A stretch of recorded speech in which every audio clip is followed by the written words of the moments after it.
Amen, amen. Karibu sana Apostle Simon katika jina la Yesu. Thank you Jesus. Hallelujah. Thank you Jesus. Nakusalimu katika jina la Yesu mahali popote uliko, unapofanya biashara yako, unaponunua, unapoketi chini, chochote ambacho unafanya, ingawa uko mahali hapa, na kusalimu, ambia huyo mwingine umesalimiwa katika jina la Yesu. Nataka tuingie neno la Mungu na Mungu atatubariki siku ya leo, maana tuko katika wakati ambao tunahitaji kusikia kile Mungu ananena. Maana inawezekana ya kwamba tumesikia magazeti, tumesikia maredio, tumesikia hata matelevisheni na tumetazama, lakini sasa ni vizuri kuingia katika mtazamo mpya, mtazamo wa neno la Mungu, kusikia vile mbingu inavyonena. Maana tunajua ya kwamba wakati huu ambao tunaishi, hata kama Mungu, yani watu wanaona ni kama hakuna Mungu, Mungu yuko na Mungu ananena. Hata kama watu hawapendi sana kusikiliza na kuuliza Mungu, basi ni vizuri tuulize Mungu kupitia neno lake, ili tusikie jibu vile Mungu anavyosema wakati huu ambapo tunaishi nyakati za mwisho. Kwa hivyo ndugu yangu, kaka yangu, mahali popote ulipo, na kusalimu katika jina la Yesu, na ninaomba utupe masikio yako ili ukaweze kusikia neno la Mungu, naye Mungu atakubariki katika jina la Yesu, kwa utukufu wa jina la Bwana. Haleluya. Nataka kuomba ili nikaweze ujumbe ya leo.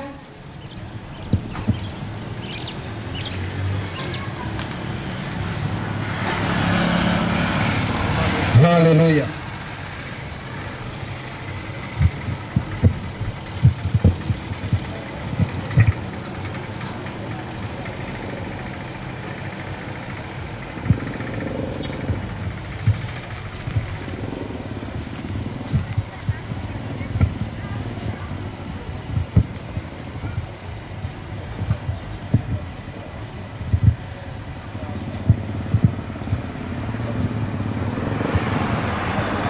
Hallelujah. Thank you Jesus. Thank you Jesus. Thank you Jesus. Hallelujah. Nataka tushukuru, tuombe tunapokuja kuanza neno la siku ya leo, naye Mungu atatubariki katika jina la Yesu. Wacha tushukuru na tuombe. Ikiwa unamjua Mungu Baba uliye juu mbinguni, Mwenyezi Mungu uliyeumba mbingu na dunia, tunakuja mbele zako kwa jina safi, jina takatifu, jina lenye nguvu, jina la Yesu, katika jina la Yesu. Baba, tunaomba neema yako, tunaomba kibali chako, tunaomba nguvu zako, tunaomba Roho wako akaweze kuonekana mahali hapa. Fungua mbingu mahali hapa Jehova, na utakase mbingu hii, na hii anga ninaifungulisha katika jina la Yesu Kristo. Nikiomba Baba ukaneno neno la baraka mahali hapa, neno la kubadilisha Jehova, neno la wokovu, neno la kuponya katika jina la Yesu. Huenda sijui Jehova kilicho katika roho ya wanadamu, lakini wewe unayejua shida za wanadamu, wewe unayejua maisha yetu, wewe unayejua mawazo na roho za wanadamu. Chochote wangekuwa wanapitia, Baba wa mbinguni, ninaomba ukaweza kunena kupitia neno lako katika jina la Yesu. Jehova, nipe ufunuo na ukaweza kunitumia ulimi wangu kwa utukufu wa jina la Yesu. Wacha nisionekane, bali onekane katika jina la Yesu. Waomba tunaamini. Amina, amina. Thank you Jesus. Mungu akubariki sana katika jina la Yesu. Naam, watu wa Mungu, watu wa Mwihoko, watu wa Nairobi, watu wa nchi ya Kenya, tuko katika wakati ambao dunia yote, viongozi wote, hata watu ambao wamesoma sana, wanasayansi, madaktari, tuko katika wakati ambapo kuna vurugu, wakati ambapo kumetokea hatari, wakati ambapo magonjwa ndio hii ambayo imefika katika nchi yetu ya Kenya. Magonjwa kama ya coronavirus iko katika nchi ya Kenya, na hii sio ugonjwa kama ugonjwa wa HIV/AIDS. Hii sio ugonjwa kama ugonjwa wa malaria. Hii sio ugonjwa kama ugonjwa wa homa. Hii ni ugonjwa ambao haitabui pesa zako. Hii ni ugonjwa ambao haitabui kisomo yako, masomo yako, PhD zako, haitajui lugha wala kabila, wewe ni mweusi ama wewe ni mweupe. Hii ugonjwa haitabui. Hii ni ugonjwa ambao ilikuwa imenenwa katika neno la Mungu, na tutakuja kuangalia hiyo ugonjwa. Na pia unapoangalia zige ndizo hizi, locust ndizo hizi bado zimekuja katika nchi ya Kenya. Sasa tunapoangalia tunauliza ni nini kinaendelea? Locust ndio hizi zinakula mashamba, hawa dawa ni coronavirus na wameingia katika nchi ya Kenya. Sasa chakula kinapanda, maana watu wameanza kufunga mabiashara, wala hata kazi imeharibika. Mambo ya China imefungwa. Kenya huwa watu wanaishi kwa sababu ya Kenya. Watu wengi wanaishi kwa sababu ya China. Huku katika nchi yetu ya Kenya, kama ni maguo ni China, kama ni viatu ni China, kama ni magari ni China, kama ni spare part ni China. Kila kitu kimekuwa ni China, hata tukutuku ni China, vitu mingi zinatoka China. Sasa China kumefungwa na hakuna kitu kinaingia huku. Kuna hatari, manake stores zimeanza kuisha. Stores zimeanza kuisha, biashara zimeanza kuharibika kwa sababu hakuna kununua na hakuna kitu kinakuja kutoka nje. Sio hivyo tu, hapa Kenya sasa milango imeanza kufungwa, ya kwamba watu kuendaenda na magari inafungwa, watu kusafiri kumefungwa. Hiyo ni janga kuu ambayo inataka kukuja katika nchi ya Kenya. Watu ni kulia wanalia kwa sababu ya kile kinachoendelea. Kuna mtu ambaye alikuwa amepanga harusi, yani alikuwa amepanga harusi ataifanya hii Saturday inakuja, lakini kwa sababu ya vile serikali imesema hakuna kongamano ya watu zaidi ya 10, sasa harusi imekansel, na kama watafanya harusi iwe na watu 10. Hivyo ndivyo kulivyo. Mambo imebadilika. Vile ilivyokuwa mambo imebadilika kwa sababu ya hii mgonjwa, hii virus ambayo inaitwa coronavirus. Ndugu yangu, kaka yangu, tuko katika wakati wa mwisho, tuko katika nyakati za hatari, wakati ambapo ulipokuwa umenenwa na mitume na manabii waliposema ya kwamba mambo hayo yatakuwa yakionekana katika nyakati za mwisho. Mwenye masikio anasikia, mwenye macho anaona. Huu sio wakati ambapo kama wakati uliokuweko. Huu ni wakati mwingine, na wakati umebadilika kwa sababu ufalme wa mbinguni umekaribia kushuka. Mungu anaonesha ishara mbalimbali, ishara tofauti, ili tukaweze kujua ya kwamba nyakati zimefika, nyakati ambazo ni za mwisho. Hebu tusome katika kitabu cha Kronika. Tusome katika kitabu cha Kroniko, usikie kitabu cha Nyakati wa Pili, usikie wakati ambao tuko katika huu wakati tuko na kile Mungu anachosema, na Mungu atatubariki katika jina la Yesu. Nataka tusome katika kitabu cha Nyakati, katika kitabu cha Nyakati, na nataka kutumia Kiswahili na Kizungu na tusome kusikia vile Mungu anavyosema. Kitabu ni kitabu cha Second Chronicle 7:13 kuanzia 13. Unapoulizwa mchungaji amesema nini ama mtume amesema nini, hii ndio ujumbe katika nchi ya Kenya, hii ndio ujumbe katika Mwehoko, hii ndio ujumbe katika duniani popote ulipo. Hebu sikia neno la Mungu linasema hivi: And the Lord, if I shut up heaven, if I shut up heaven, that there may be no rain, or I command the locust to devour the land, or if I send pestilence among my people. Na Kiswahili nasema, nikizifunga mbingu isiwe mvua, tena nikiamuru nzige kula nchi, au nikiwapelekea watu wangu tauni ni magonjwa. Sikia vile Mungu anasema ya kwamba nikizifunga mbingu isiwe mvua, maana Mungu ndiye huwa anafunga mbingu kusiwe na mvua. Mungu ndiye huwa anafanya kule Saudi Arabia na kule Wajia na kule Maribi, kule Turukana kusiwe na mvua, maana ni Mungu huwa anafunga mbingu. kama vile tunasema ati kwamba ni mvua ni miti huwa inaleta mvua, miti kukikosa inafuga mvua. Mungu anasema ya kwamba Mungu ndiye huwa anafuga mvua, kama vile alivyofuga mvua miaka 7 wakati ule. Sasa tena anasema nikizifuga mbingu isiwe mvua, tena nikiamuru zije kula.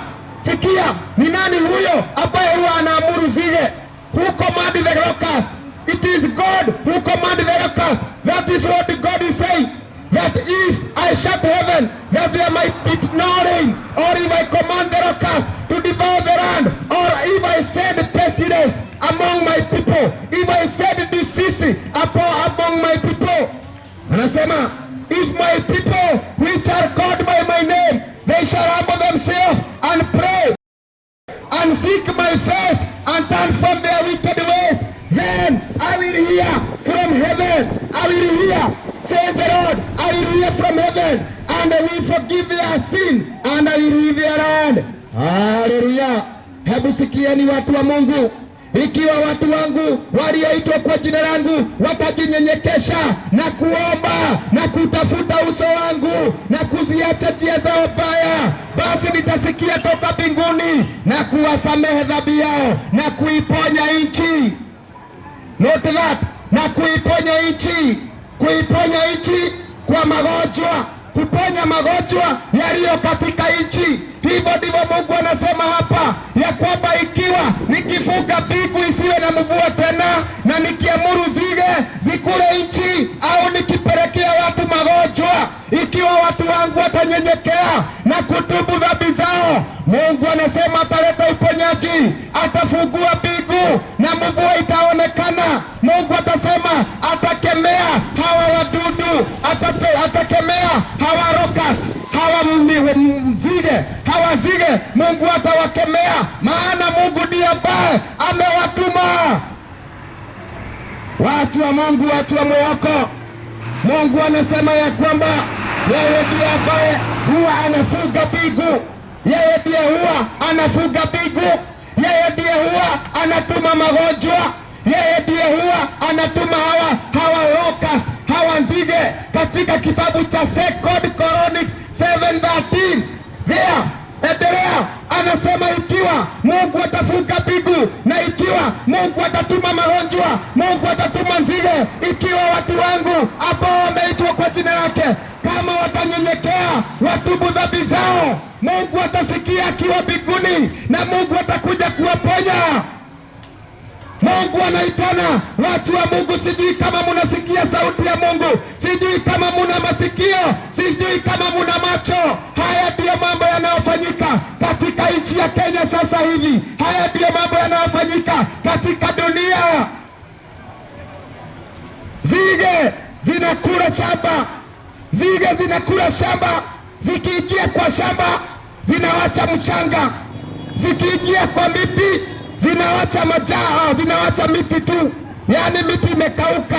Zige ni hatari na zinaenda zinaenda kwa kasi sana. Walisema wataweza kuzikontrol, lakini haiwezekani, maana ni Mungu ambaye amezituma. Nani ambaye anaweza kushindana na Mungu? Nani ambaye anaweza kushindana na Mungu aliyeumba mbingu na dunia? Hakuna. Huu ni wakati ambapo hata wasayansi wamekosa jibu. Huu ni wakati ambapo madaktari wamekosa jibu, matajiri wamekosa jibu. Huu ni wakati ambapo pesa haiwezi kukuokoa, maana ukiwa na virusi vya coronavirus, wewe omba Mungu tu, maana yeye ndiye anaweza kuondoa. Huu ni wakati ambapo utajiri wako hauwezekani, masomo yako, masayansi na mavitabu haziwezi kusaidia, maana hii ni kitu ambayo haijawahi onekana, kitu ambayo ni mgeni, kitu ambayo haijawahi onekana tangu wakati mbingu iliumbwa. Ndiyo Mungu anasema ni kwamba ikiwa watu wangu watanyenyekea, watubu dhambi zao, watafute Mungu, Mungu atasikia akiwa mbinguni na Mungu ataleta uponyaji. Ni nini Mungu anasema? Ikiwa watu wangu watanirudia. Maana dunia ya roho imekuwa kama Sodoma na Gomora. Dhambi zetu ndizo zimeleta magonjwa. Dhambi zetu ndizo zimeleta hawa locust. Dhambi zetu ndizo zimeleta hii magonjwa ya locust, hii magonjwa ya coronavirus na hawa wadudu wa locust. Nzige ni dhambi zetu ambazo zimeleta haya magonjwa, kwa sababu watu wamekosa kumwogopa Mungu. Wanaume wamekosa kumwogopa Mungu, wamama wamekosa kumwogopa Mungu, wanawake wamekosa kumwogopa Mungu, vijana wamekosa kumwogopa Mungu, watoto wamekosa kumwogopa Mungu. Ndiyo maana magonjwa imekuja. Maana Mungu anasema ikiwa watu wangu watanyenyekea, ni kunyenyekea. Watu wamekosa kunyenyekea kwa sababu ya kiburi, kiburi ya maisha, kiburi ya mali, kiburi ya masomo, kiburi ya ukuu, kiburi kwa sababu uko mahali katika kiti. Kiburi ndio imefanya Mungu akasirike, na ndio Mungu anasema siku ya leo, na ikiwa watu wangu ambao wameitwa kwa jina la Yesu watanyenyekea, wasikie neno la Mungu, Mungu atawatakasa. Watu wa Mungu, kiburi chako hakiwezi kukuokoa, bali ni laana tupu na mateso na magonjwa. Hebu angalia dunia hii, imekuwa kama wakati wa Sodoma na Gomora.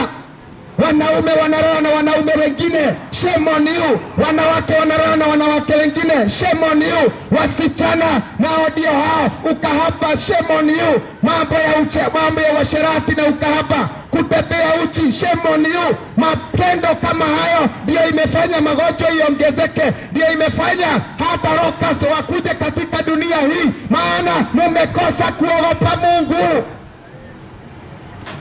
Hiyo ndio ukweli, kwa sababu watu wamemzoea Mungu. Ni nyakati za hatari na ni nyakati za mwisho. Watu wameingia katika vikundi ambazo zinasema hakuna Mungu. Watu wameingia katika vikundi ambazo zinasema hakuna Mungu, wala hakuna mbingu, wala hakuna jehanamu. Hiyo ndio injili ya shetani. Injili ya shetani haiamini kuna Mungu. Injili ya shetani haiamini kuna mbingu wala jehanamu. Na hizo ndizo vikundi ambazo wengi wamejiingiza, vikundi ambazo ni za kuendelea na kuua, maana hakuna mbingu na hakuna Mungu. Vikundi za kuendelea katika ushoga na ukahaba, kwa sababu wanaamini hakuna Mungu anayetazama. Vikundi ambazo zinaua, zinachinja, vikundi ambazo hazina kuogopa Mungu, maana wanaamini hakuna Mungu. Tuko katika nyakati za mwisho. Ndiyo maana Mungu anasema ikiwa watu wangu ambao wameitwa kwa jina lake Mungu watasikia, wamrudie Mungu, Mungu ataondoa magonjwa, Mungu ataondoa hawa nzige, maana yeye ndiye ambaye amewatuma ili tukaweze kumrudia Mungu na tukaweze kusogea Mungu. Ni jambo gani hii ambayo ni mzuri namna hii, ambayo inafanya hata president mwenyewe aseme ni wakati wa kuomba, aseme ati kwamba ni wakati sasa tunafaa kutafuta Mungu? Hilo jambo ni mzuri na ni maridadi, ikiwa watu watasogea kwa Mungu, ikiwa watu watatubu. Hiyo ndio dawa ya kusogelea Mungu, maana masayansi hawawezi, matajiri hawawezi, pesa haziwezi, wala ibilisi na Illuminati hawawezi, hata wachawi hawawezi, lakini Yesu ndiye ambaye anayeweza. Na ndiyo maana Mungu amesema ya kwamba ikiwa tutanyenyekea na tutubu dhambi zetu, Mungu ataondoa magonjwa, Mungu ataondoa hawa nzige, ataondoa wadudu wa locust, atawaondoa, kwa sababu wanaletwa na harufu mbaya ya dhambi, harufu mbaya ya abortion. Wamama, abortion, kuavya mimba kila mahali, kuavya mimba, ya kwamba imebadilika. Hata choo zimekuwa ni kama maiti, choo zimekuwa makaburi ya kurusha watoto.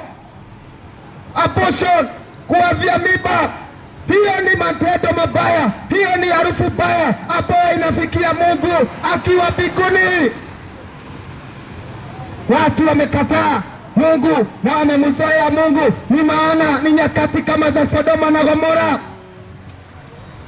Watu wadogo ndio hao wameingia katika mambo mabaya, ulevi, bangi,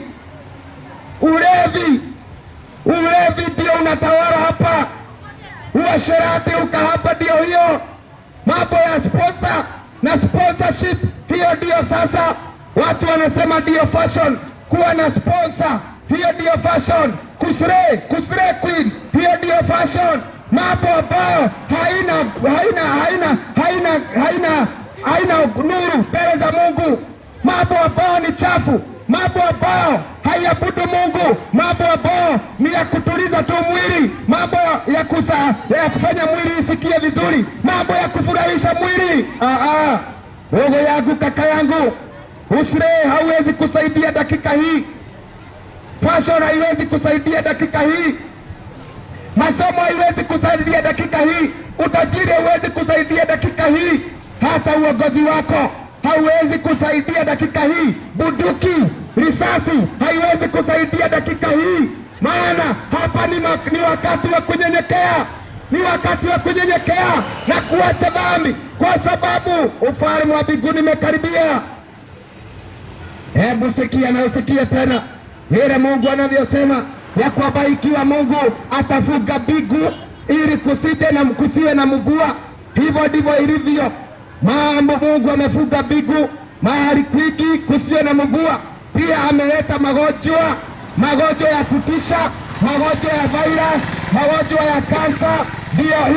Ndio inakula watu, maana watu walikosa kuabudu Mungu, watu walikosa kutumainia Mungu, watu wakaanza kutumainia madaktari. Watu wanatumainia madaktari, wengine wanatumainia masomo yao, wengine wanatumainia pesa, wengine wanatumainia wanadamu. Kwa sababu ya hiyo sasa hiyo masomo iko wapi? Hiyo utajiri iko wapi? Hiyo magari iko wapi? Hizo risasi na hizo bunduki ziko wapi? Ziangamize coronavirus, ziangamize hawa ziangamize mashida ambayo iko katika nchi ya Kenya. Ni wakati wa kuweka chini hizo vitu zote na kunyenyekea ili tukaweze kuokolewa. Maana kiburi ya wanadamu haifanyi watu wanyenyekee, lakini kiburi ya wanadamu inafanya watu wapotee. Ndiyo maana Mungu anasema tukinyenyekea, tuachane na dhambi, tuogope Mungu, Mungu atasikia akiwa mbinguni. Mungu anauliza, wako wapi wale wamama, wale wanaume, wale wachungaji waliokuwa wanaogopa Mungu? Wako wapi wale wasichana, wale vijana waliokuwa wanaogopa Mungu? Wako wapi wale wa kuogopa Mungu? Wale walikuwa wanajificha wakiomba, wale walikuwa wanaingia katika kule kwa guruga, kule kwa mashimo, kule wakiomba. Wako wapi waombaji? Wako wapi waombaji? Watu walikuwa wanajua kufunga wakati ambapo walikuwa wanataka biashara zao ziende vizuri. Watu walikuwa wanajua kufunga wakati walikuwa wanahitaji wake na wengine waume. Walikuwa wanafunga wakati ambapo walikuwa wanataka kuenda nje. Sasa wako wapi wafugaji? Wafugaji wa nchi, wafugaji wa taifa, wafugaji wa kujifunga na kutubu na kuomba kwa sababu ya nchi yetu. Ndugu yangu, kaka yangu, ni wakati Mungu anasema ya kwamba kile kinaweza kutusaidia dakika hii ni Mungu ambaye anaweza kutusaidia. Kwa sababu ya nini? Angalieni muone vile kulivyofanyika wakati ambapo kulikuwa wakati wa Musa na Firaoni. Ni wakati ambapo viongozi wamekuwa kama Firaoni, viongozi wa kanisa, viongozi wa dunia, viongozi wa taifa wamekuwa kama Firaoni, na wengine wamekuwa kama Nebukadneza. Uongozi baya, uongozi ambao hauna kujali watu wenye kujipenda, watu wenye kuangalia maslahi yao, watu ambao hawaogopi Mungu, kama wakati wa Firaoni, wakati wa Misri. Naye Mungu akasema, kwa sababu Firaoni amekuwa mtu ambaye ni wa kufanya moyo wake kuwa mgumu, Mungu anakuja kumwangamiza. Na pale Mungu akatuma viboko zake kumi za kuhukumu Misri. Misri ikawa inahukumiwa na vichapo na Mungu. Kumbe Judgment ya Mungu ilikuwa kule Misri. Mungu alikuwa ameweka judgment, alileta judgment kule Misri, kama vile ameleta judgment katika dunia hii. Mungu akatuma hata hawa nzige, unasikia, walitumwa kule Misri. Nzige walitumwa kule Misri kwa sababu ya uongozi mbaya, kuanzia kanisani hadi taifa. Mungu akatuma judgment yake, kukawa na locust, nzige wakatumwa, wakaharibu mashamba, wakaharibu kila kitu. Mungu bado akatuma kifo, malaika wa kifo wakatumwa kwa sababu ya dhambi ambazo zilikuwa zinafanyika Misri. Mungu alituma malaika wa kifo. Malaika wa kifo alikuwa analeta kifo. Dunia leo Mungu ametuma malaika wa kifo, na huyo malaika wa kifo ndiye anaitwa coronavirus. Huyu ni malaika wa kifo ambaye hajui masomo yako, ambaye hajui biashara yako, hajui kusoma kwako au madawa yako haijui. Huyu hajui wanasayansi, huyu hajui teknolojia. Huyu malaika wa kifo anayeitwa coronavirus, huyu anajua damu ya Yesu, huyu anajua Mungu peke yake. Naye Mungu akaambia Waisraeli, msije mkaogopa, lakini mpake nyumba zenyu na damu, mpake nyumba zenyu na damu ya kondoo. Na huyo kondoo ndio Yesu. Siku ya leo ya kwamba ikiwa mtasikia huyo malaika wa kifo anakuja, msije mkaogopa, bali mujifunike na damu yake Yesu, mujifunike na damu yake Yesu ili mkaweze kuokolewa. Ndugu yangu, kaka yangu, huu ni wakati ambapo Mungu anasema ya kwamba ikiwa kuna wokovu unapatikana katika Yesu, wokovu unapatikana katika kunyenyekea, wokovu unapatikana katika kumrudia Mungu. Hapo ndipo ambapo wokovu unapatikana, kwa sababu tunapotubu dhambi zetu, Mungu huwa anasikia akiwa mbinguni na huwa anatakasa. Lakini ni dhambi zetu zimefanya dunia hii iwe namna hivyo ilivyo, kama vile ilivyokuwako wakati wa Nuhu. Dhambi zilifanya dunia inuke, na Mungu akasema anakuja kuharibu dunia kwa sababu ya dhambi. Dunia ilikuwa inanuka mnuko mbaya wa dhambi. Hiyo ndiyo harufu mbaya ambayo inatoka katika dunia, harufu ya uasherati, harufu mbaya, harufu ya uchawi, harufu ya kuua, harufu ya abortion, harufu ya ukahaba, harufu mbaya inatoka dunia, harufu ya wanaume kulala na wanaume wengine, harufu ya wanawake kulala na wanawake wengine, harufu mbaya ya ukahaba ambayo inafanywa mahali hapa, harufu mbaya kwa sababu watu wamejikamatia wasichana wadogo na wamewafugia kwa manyumba, wanafanya uasherati na wao na ukahaba. Imekuwa baya. Ukahaba unanuka kwa sababu wasichana wa shule, wasichana wa secondary, wasichana wa university ndio hao uasherati, ukahaba, kurandaranda huku usiku na kwa manyumba, na wanaume ndio hao, na wasichana bado wanasoma, lakini kumbe ni ukahaba. Mtu alitoka kule kwa Western, mwingine akatoka Kiambu akuje asome.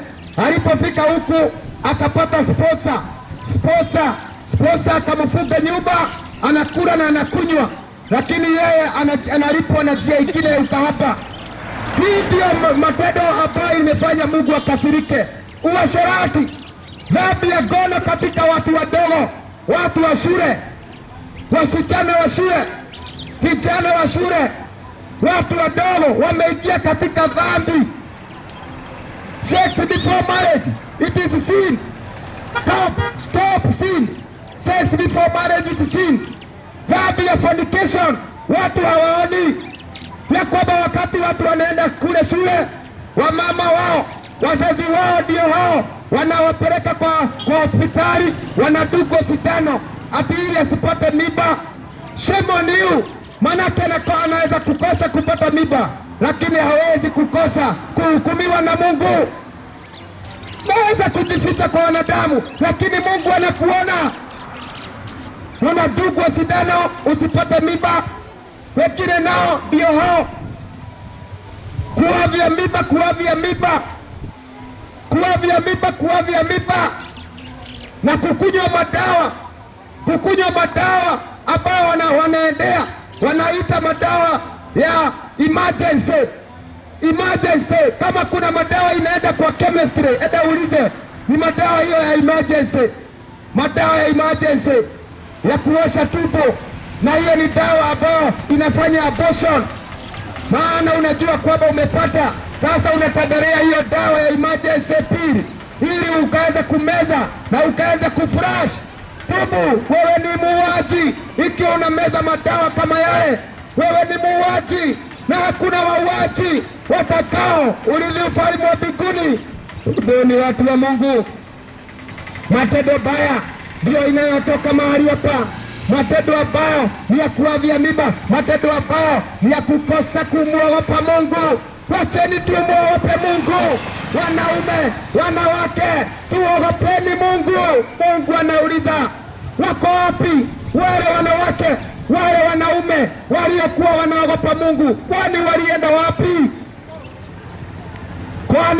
wapi?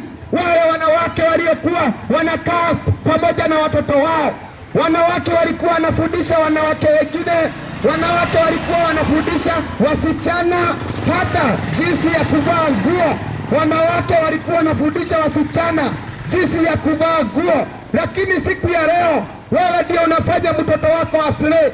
Wewe ni mzazi, lakini ndio unanunulia mtoto wako maguo ya sleki, maguo ya kikahaba. Ili ende wapi kuogopa Mungu wa mama? Ili ende wapi? Wakati wa kitambo haugeona wamama wakitembea uchi, walikuwa wanafunika miili yao, hata kuoneshana mapaja ilikuwa sio kawaida, walikuwa wako na hiyo aibu. Lakini aibu ya mama imeenda wapi siku ya leo? Aibu ya wasichana imeenda wapi siku ya leo? Aibu iliyokuwa inafanya wamama watembee na leso, watembee na shuka, waanze kuvutavuta nguo. Wiko wapi hiyo aibu ambayo ilikuwa inafanya wamama wavutavute nguo kwa sababu ya uchi? Siku ya leo sio kuvuta wanavuta, siku ya leo ni kuanika, wanaanika miili yao, wanatembea uchi, matiti ikiwa uchi, nyuma ikiwa uchi. Hiyo ni nyakati mbaya, ni nyakati za hatari.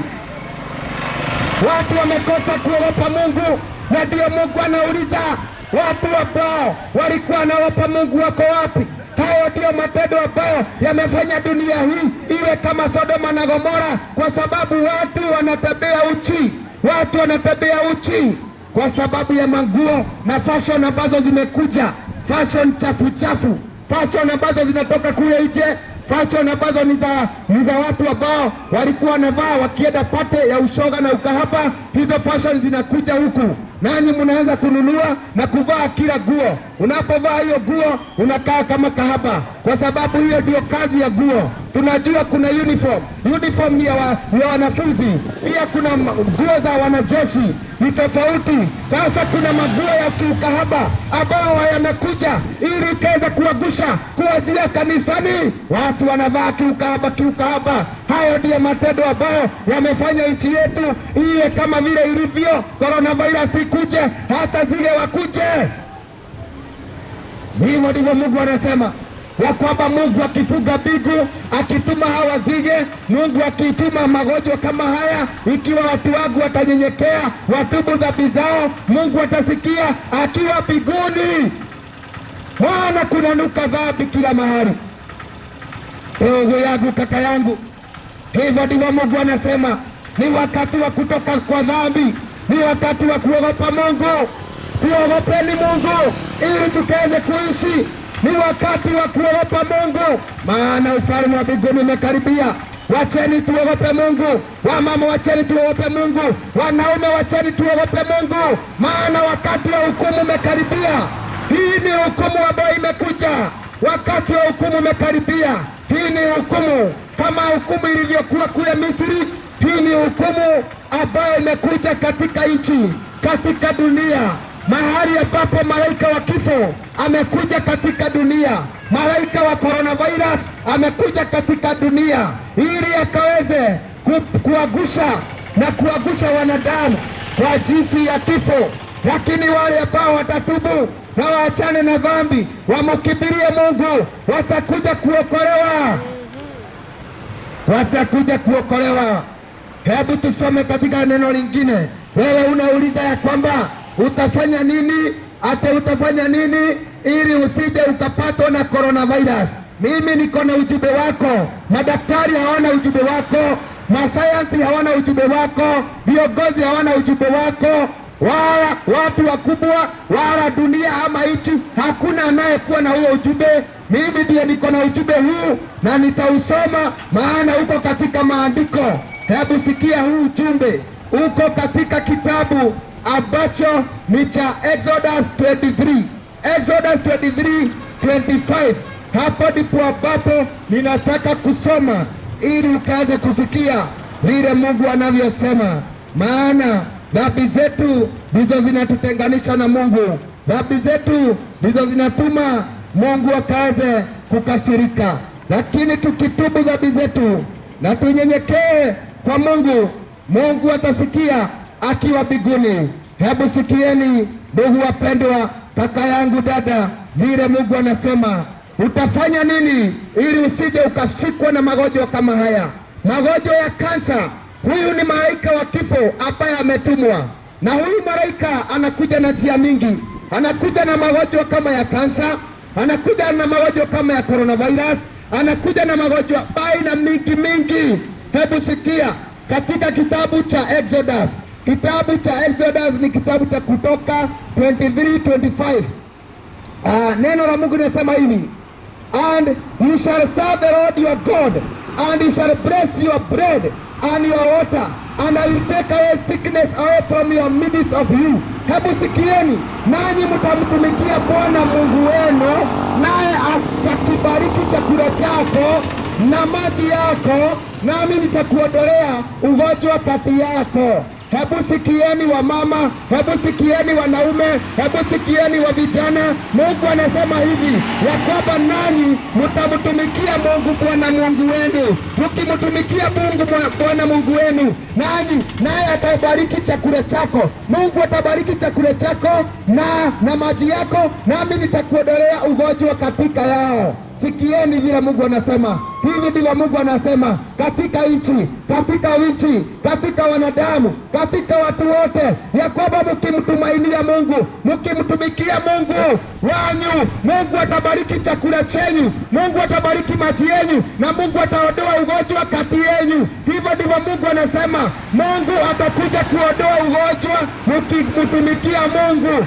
Wacheni kutumikia ibilisi, wacheni kutumikia wachawi, wacheni kutumikia warogi, wacheni kutumikia miungu, wacheni kutumikia shetani. Tumikieni Mungu naye Mungu atamponya. Tumikieni Mungu naye Mungu ataondoa magonjwa ya kansa, Mungu ataiondoa magonjwa ya coronavirus, Mungu ataiondoa ikiwa mtatumikia Mungu. Hivyo ndivyo Mungu anasema, nitumikieni Mungu nami nitabariki chakula chenyu, nitabariki maji yenyu, na nitamwondolea magonjwa ikiwa mtamtumikia Mungu aliyeumba mbingu na dunia. Wacheni kujitumikia, munatumikia mili yenyu vile mnataka, munatumikia mili yenyu na uasherati na ulevi, munatumikia mili yenyu na bangi na sigara, munatumikia mili yenyu na ukahaba, munatumikia mili yenyu katika mambo ya dunia. Mungu anasema tumikieni Mungu wenyu, naye ataondoa magonjwa, atabariki maji mnayonywa, atabariki chakula mnachokula. Kwa sababu ya nini? Mungu anasema atabariki maji, atabariki chakula, kwa sababu maji ndio huwa inaleta magonjwa mengi, chakula ndio huwa inaleta magonjwa mengi. Na Mungu anasema mtakapomtumikia Mungu na muachane kutumikia miungu wengine, muache kutumikia Illuminati, muache kutumikia wanasayansi, muache kutumikia na kuabudu madaktari, kuabudu mahospitali, Mungu atamubadiliki na Mungu atamuondolea magonjwa na Mungu ataponya nchi yenu. Hivyo ndivyo Mungu anasema, maana watu wamekuwa watu wa kuabudu vitu vilivyoumbwa. wengine wanaabudu magari makubwa, wengine wanaabudu biashara. Hiyo ndio unaabudu, hata uendai kanisa, hata uwezi kuomba kwa sababu ya biashara. Mkiwachana kuabudu miungu ingine yote, wengine wanaabudu miungu ambayo ni ya mifano, miungu ambayo ni sanamu, miungu ya pesa, miungu ya sanamu. Unasema huyo ndio Mungu na unamwabudu. Wengine wanaabudu picha ya watu waliokufa. Wacheni kuabudu miungu mingine, naye Mungu atamuondolea magonjwa, naye Mungu atabariki maji yenu na chakula. Ndivyo Mungu anasema, maana mumeabudu miungu mingine, ndio maana madawa hayatakosa katika mifuko yenu. Madawa haitakosa katika mifuko yenu, kwa sababu muliabudu shetani. Mulienda mukafanya agano na wachawi, mukafanya agano na manabii wa uongo, mukafanya agano. Wengine wameuza watoto wao ili wakaweze kukula na kukunywa. Wengine wameweza kuuza watoto ili wakaweze kuendesha magari. Kumbe mtu ameuza mtoto wake, mtu ameuza watu wao ili akaweze kujenga nyumba.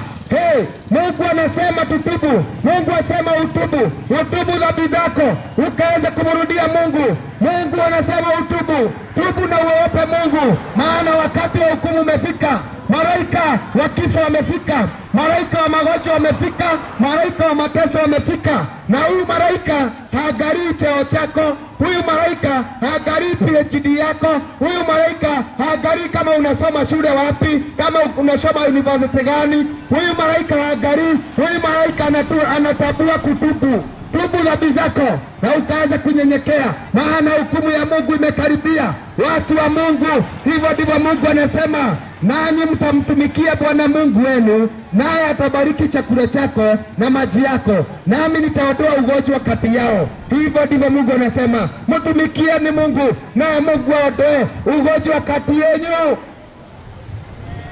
kwa sababu watu wamekosa kuabudu Mungu. Mungu anasema tumwabudu aliyeumba mbingu na dunia, tumwabudu, tumuinue, kwa sababu ni Mungu mwenye nguvu na utukufu. Wacheni kuweka tumaini zenyu katika pesa. Watu wameweka mapesa katika benki, umeweka pesa katika benki. Sasa wewe hata ukisikia ugonjwa haushtuki. Wacha nikwambie, coronavirus haijui ugonjwa wako, haujui pesa zako. Wewe ni bilionea, wewe ni milionea, hiyo pesa haiwezi kukuokoa. Kansa haiwezi kukuokoa hata kama uko na pesa. Huu ni wakati wa kutumikia Mungu, kutumainia Bwana. Masomo yako imefika mwisho. Tuko wakati ambapo masomo imefika mwisho. Masomo imefika mwisho, biashara zinakuja kufika mwisho, kwa sababu watu wamekosa kuogopa Mungu. Watu wanaogopa magonjwa kuliko kuogopa Mungu. Watu wanatoa neno na wanavuja neno la Mungu kwa sababu ya magonjwa ya coronavirus. Mungu anasema kwamba ogopeni aliyeumba mbingu na dunia. Ogopeni ambaye anaua na ambaye anaweza kuweka roho yako jehanamu. Ogopeni Mungu aliyeumba mbingu na dunia kuliko vile mnaogopa coronavirus, kuliko vile mnaogopa haya magonjwa. Ati watu hawaendi kazi kwa sababu ya coronavirus. Watu hawaendi kanisa kwa sababu ya coronavirus. Watu hawaendi katika kongamano ya maombi kwa sababu ya coronavirus. Tutaabudu Mungu ama tutaabudu coronavirus? Tutaabudu Jehova aliyeumba mbingu na dunia ama ni magonjwa tutaabudu? Mungu anasema ogopeni Mungu aliyeumba mbingu na dunia. Mwogopeni yeye, kwa sababu yeye ndiye ako na nguvu ya kuua na kurusha mtu jehanamu. Ni nyakati za mwisho na ufalme wa mbinguni umekaribia. Yesu Kristo amekaribia kurudi, ufalme wake umekaribia. Ni wakati wa kumwogopa Mungu, ni wakati wa kumsujudu Mungu, kumuinua, kumutukuza, kumwabudu na kumupa sifa na utukufu, maana ameumba mbingu na dunia. Ndugu yangu, kaka yangu, mama uliye mahali hapa, dada uliye mahali hapa, baba uliye mahali hapa, Mungu anasema ni wakati wa kuachana kuabudu miungu ingine yote na kumwabudu Mungu. maana mumeweka tumaini katika mambo yenu, katika wanadamu, katika pesa. Iko wapi hiyo nguvu ya pesa ya kuokoa? Haiko. Iko wapi hiyo nguvu ya masomo? Iko wapi? Haipo. Maana mumeweka tumaini zenyu katika mambo ya dunia hii. Abuduni Mungu aliyeumba mbingu na dunia, na muache kujiabudu na kujisifu katika miili yenu. Neno la Mungu linasema ya kwamba dunia na mbingu zitakuja kuisha, lakini neno la Mungu litaishi milele na milele. Dunia na mbingu litaisha, mambo ya dunia itakuja kuisha, lakini neno la Mungu litasimama milele na milele. Ni wakati wa kufanya sasa moyo wako uwe msafi mbele za Mungu. Ni wakati wa kumtafuta Mungu. Yeye ndiye ambaye anaishi, yeye ndiye ambaye ataishi. Mambo yote itakuja kusimama na kuisha. Ukabila utasimama, wakuu watasimama, wafalme watasimama, madaktari watasimama, wanasayansi watasimama, kama vile wamesimama kwa sababu ya kustuliwa na coronavirus. Lakini Mungu atasimama. Nguvu za Mungu zitainuliwa, kama vile Firaoni na wachawi wake walivyostuliwa na Mungu, wakati ambapo waliona kwamba miujiza ya Mungu ilikuwa ni mikuu. Miujiza yao ikafika mwisho, masomo yao ikafika mwisho, utajiri wa Firaoni ukafika mwisho, uongozi wake ukafika mwisho. Alikuwa ni mtu wa kifua. Kifua hiyo uko nayo itafika mwisho. Na Firaoni akasujudu mbele za Mungu na kusema, Bwana, wewe ndiye Mungu wa Israeli, wewe ndiye Mungu, nimekujua na nimekuogopa. I salute God. Ndugu yangu, kaka yangu, mambo zingine zinazoonekana dunia hii, mambo zingine zinaonekana huku duniani, unless you salute God, you cannot survive. Hauwezi kusurvive. Watu wamejiinua, watu wamejipiga vifua wakisema kwamba hakuna Mungu, lakini sasa itakuja kujulikana, sasa itaeleweka, sasa kitaeleweka ya kwamba kunaye Mungu ambaye aliye mbinguni, ambaye anaye nguvu, ambaye ni ya kuponya, Mungu anayefanya vile anataka na hakuna atakaye muuliza swali.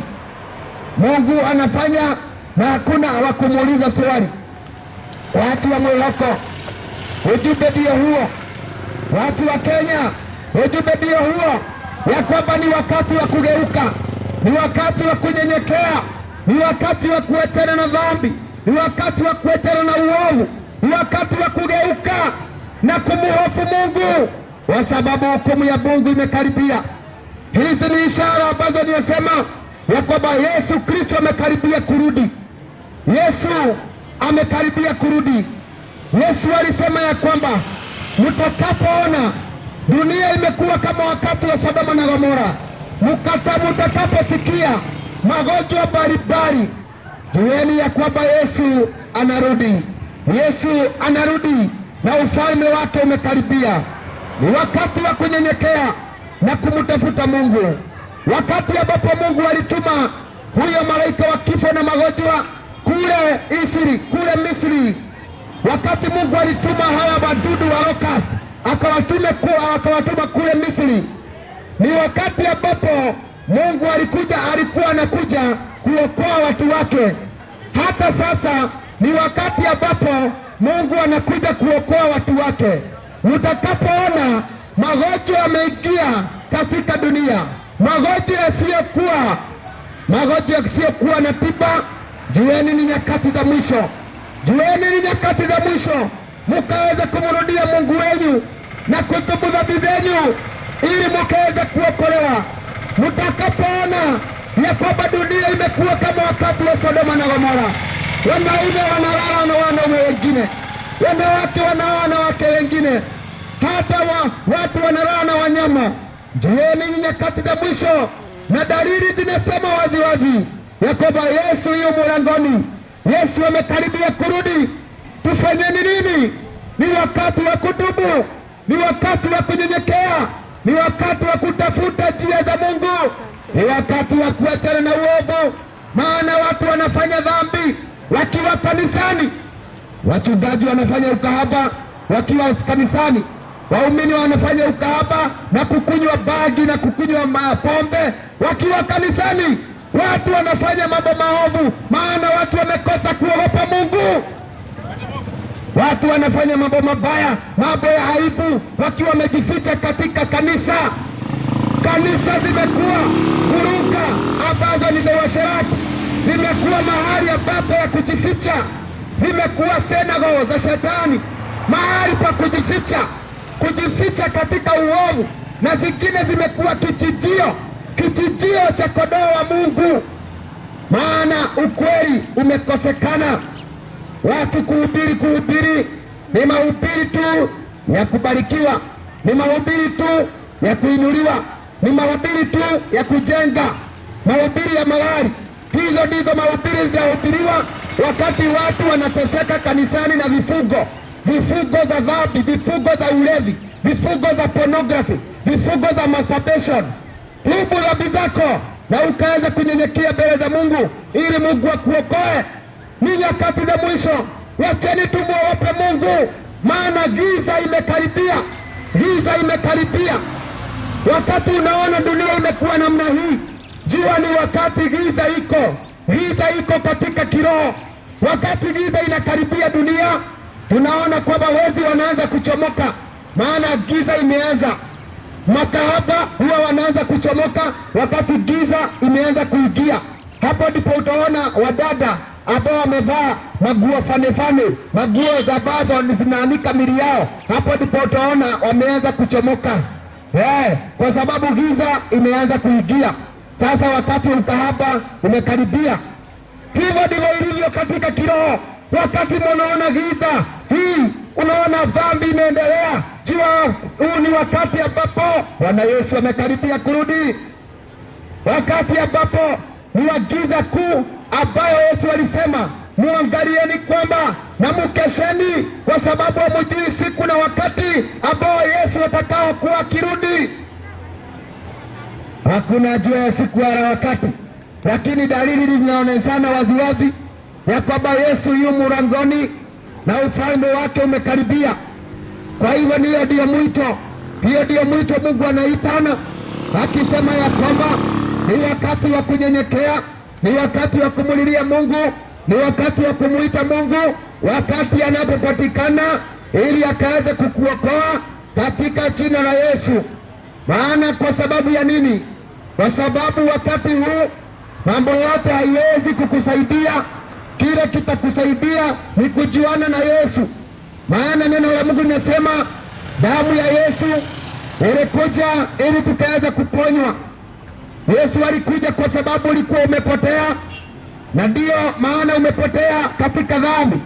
Sijaja kukuhukumu, bali nimekuja kukuita ukaweza kuokolewa, kwa sababu Yesu alikuwa amekuja kwa sababu ya wale waliokuwa wamepotea kama wewe ambao umepotea katika ulevi, wewe ambao umetupotea katika uasherati, katika mandawa za kulevya, wewe ambao umetopotea katika kutoamini, na wewe ambao umepotea katika mandawa za kulevya. Yesu alikuja kwa sababu ya wale walikuwa wamepotea. Alisema alikuwa amekuja kwa sababu ya wale wagonjwa. Wewe ni mgonjwa siku ya leo, na magonjwa mbalimbali, magonjwa ambao ni ya kukosa kuridhika, magonjwa ambao ni ya kurukaruka kwa doa. Unatoka kwa doa hii unaingia kwa hii, yaani wewe umekuwa ni mtu wa usherati na usinzi. Mungu anasema alikuja kwa sababu yako, ukaweza kubadilika na kutubu dhambi zako, ili ukaweza kuokolewa. Tubu dhambi zako, ukaweza kumjua Mungu, maana amekaribia kurudi. Na Yesu anatupenda sisi wote. Lakini je, upendo wa Yesu bila kutubu ni bure? Upendo bila kutubu ni bure. Upendo wa Yesu unadhihirishwa na kutubu. Ikiwa mtu anakuambia tu vile anakupenda, lakini hawezi kukuonya, hiyo sio upendo. hiyo ni kutumiwa vibaya. Yesu anasema hivi katika kitabu cha Ufunuo, wale anapenda anakemea. Sasa tubu na ukaweza kurudi kwake, maana wale Mungu anapenda huwa anawakemea, huwa anawakosoa. Ikiwa Mungu anakupenda, anakuita uachane na dhambi, anakuita umuogope, anakuita uachane na uovu, uache kufanya Mungu ni kama gambut. Yakobo, wewe unatafuta Mungu wakati wa mashida.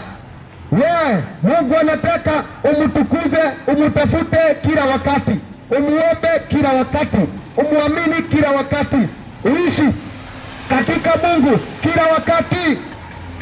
Hivyo ndivyo Mungu anataka. Ndugu yangu, kaka yangu, ni wakati wa kumrudia Mungu ili tukaweza kuokolewa. Nataka kusoma hili neno napokuja kumalizia hapa, naye Mungu atakubariki katika jina la Yesu.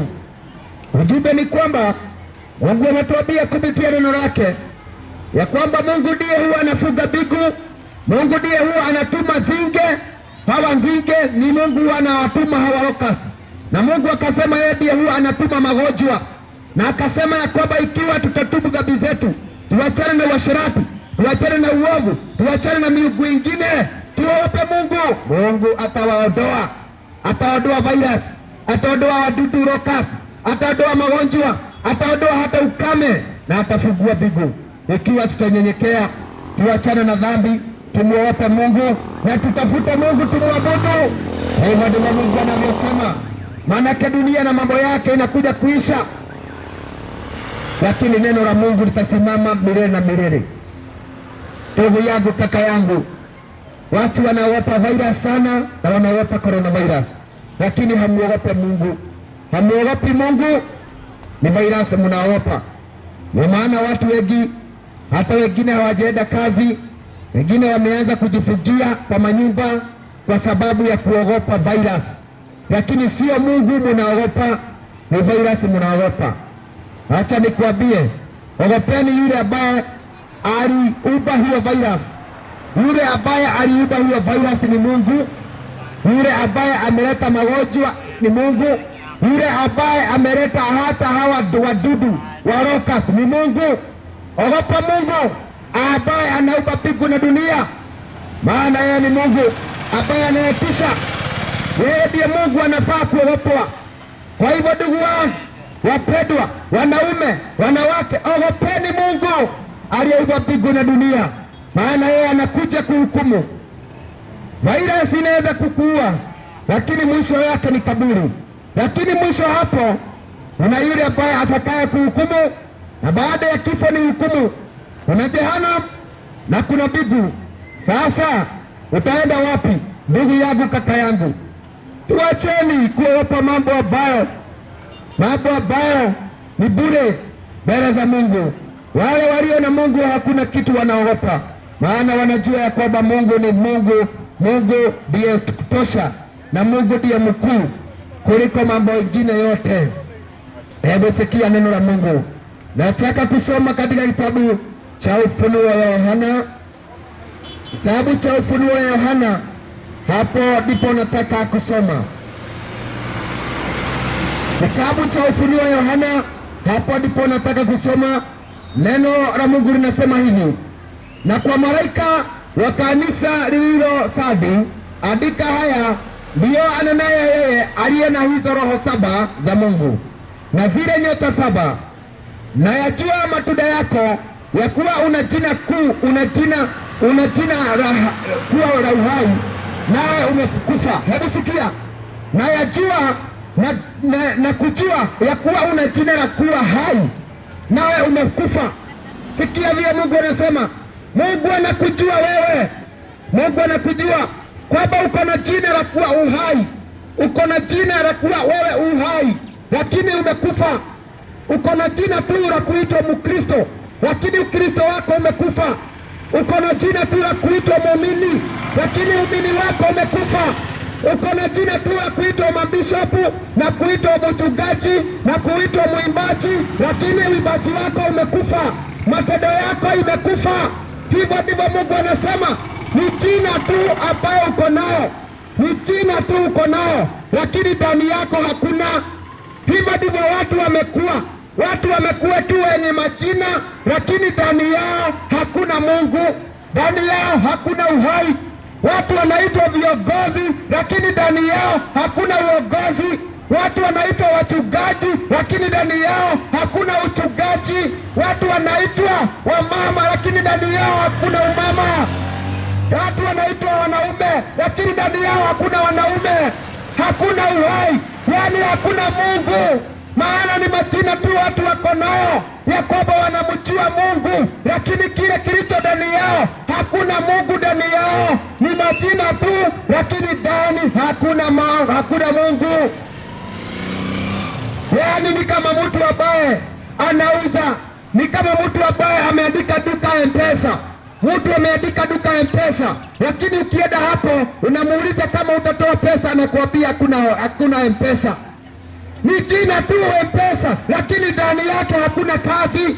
Hivyo ndivyo watu wengi wamekuwa. Watu wengi wamekuwa tu na majina kama Wakristo, majina kama Wakristo, manake unaenda kanisa Sunday, lakini ndani yako hakuna Mungu. Ndani yako hakuna Ukristo, ndani yako hakuna kuogopa Mungu, ndani yako hakuna kuachana na dhambi, ndani yako hakuna kuomba, ndani yako hakuna kumsujudu Mungu, ndani yako hakuna matunda ya Ukristo.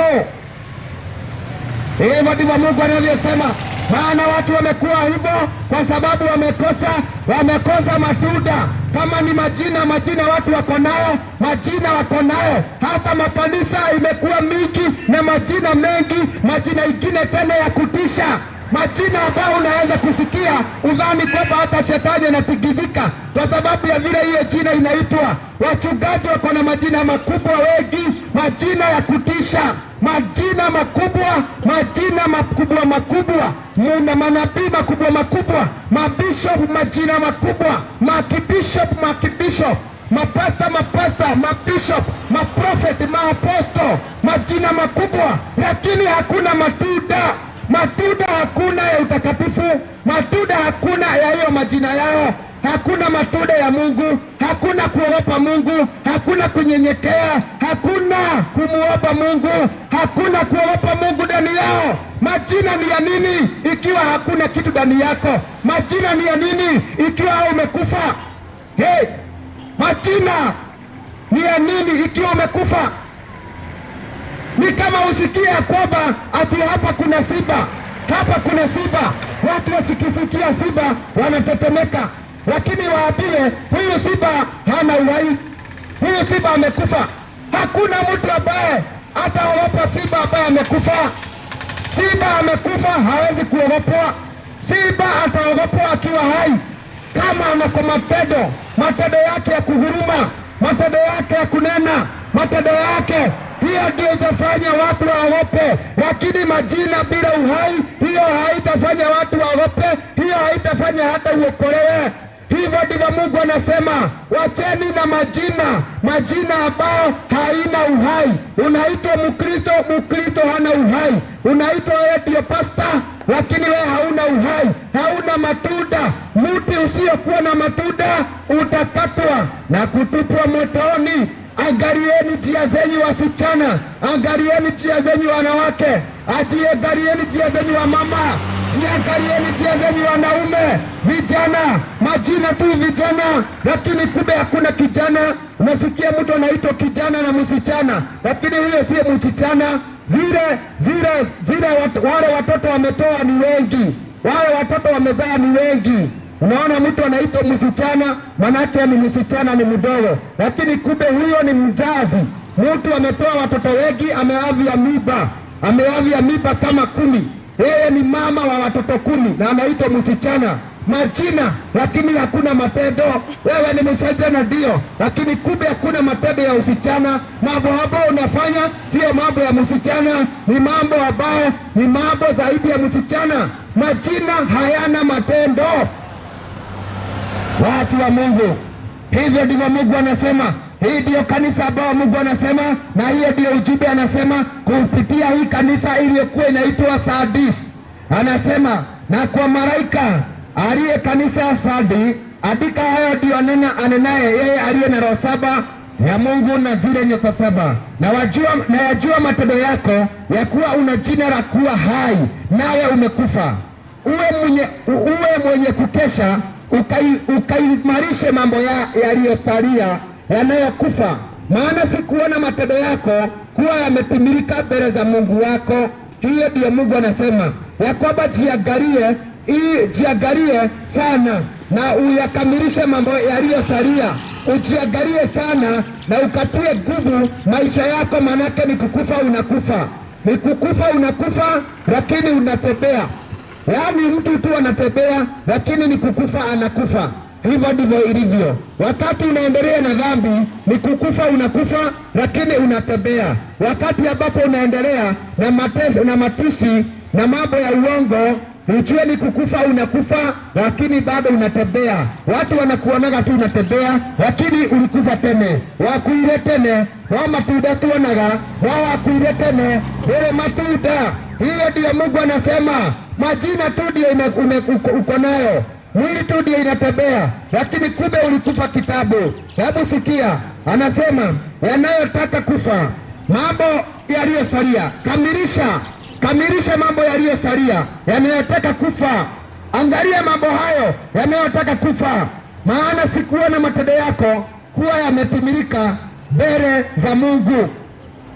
Basi kumbuka jinsi ulivyopokea na jinsi ulivyosikia, yashike hayo na kutubu. Walakini usipokesha, nitakuja kama mwizi, wala hutajua saa nitakayokuja kwako. Hebu sikieni, wala sitajua saa ambayo atakuja kwako. Mungu anasema ya kwamba atakuja kama mwizi, yaani atakuja siku ambayo haijulikani. Kama vile mwizi huwa anakuja wakati haujui, wakati hauna expectation. Hivyo ndivyo Mungu anasema, nawe ujiangalie, manake Yesu anarudi na wakati wake umekaribia kurudi.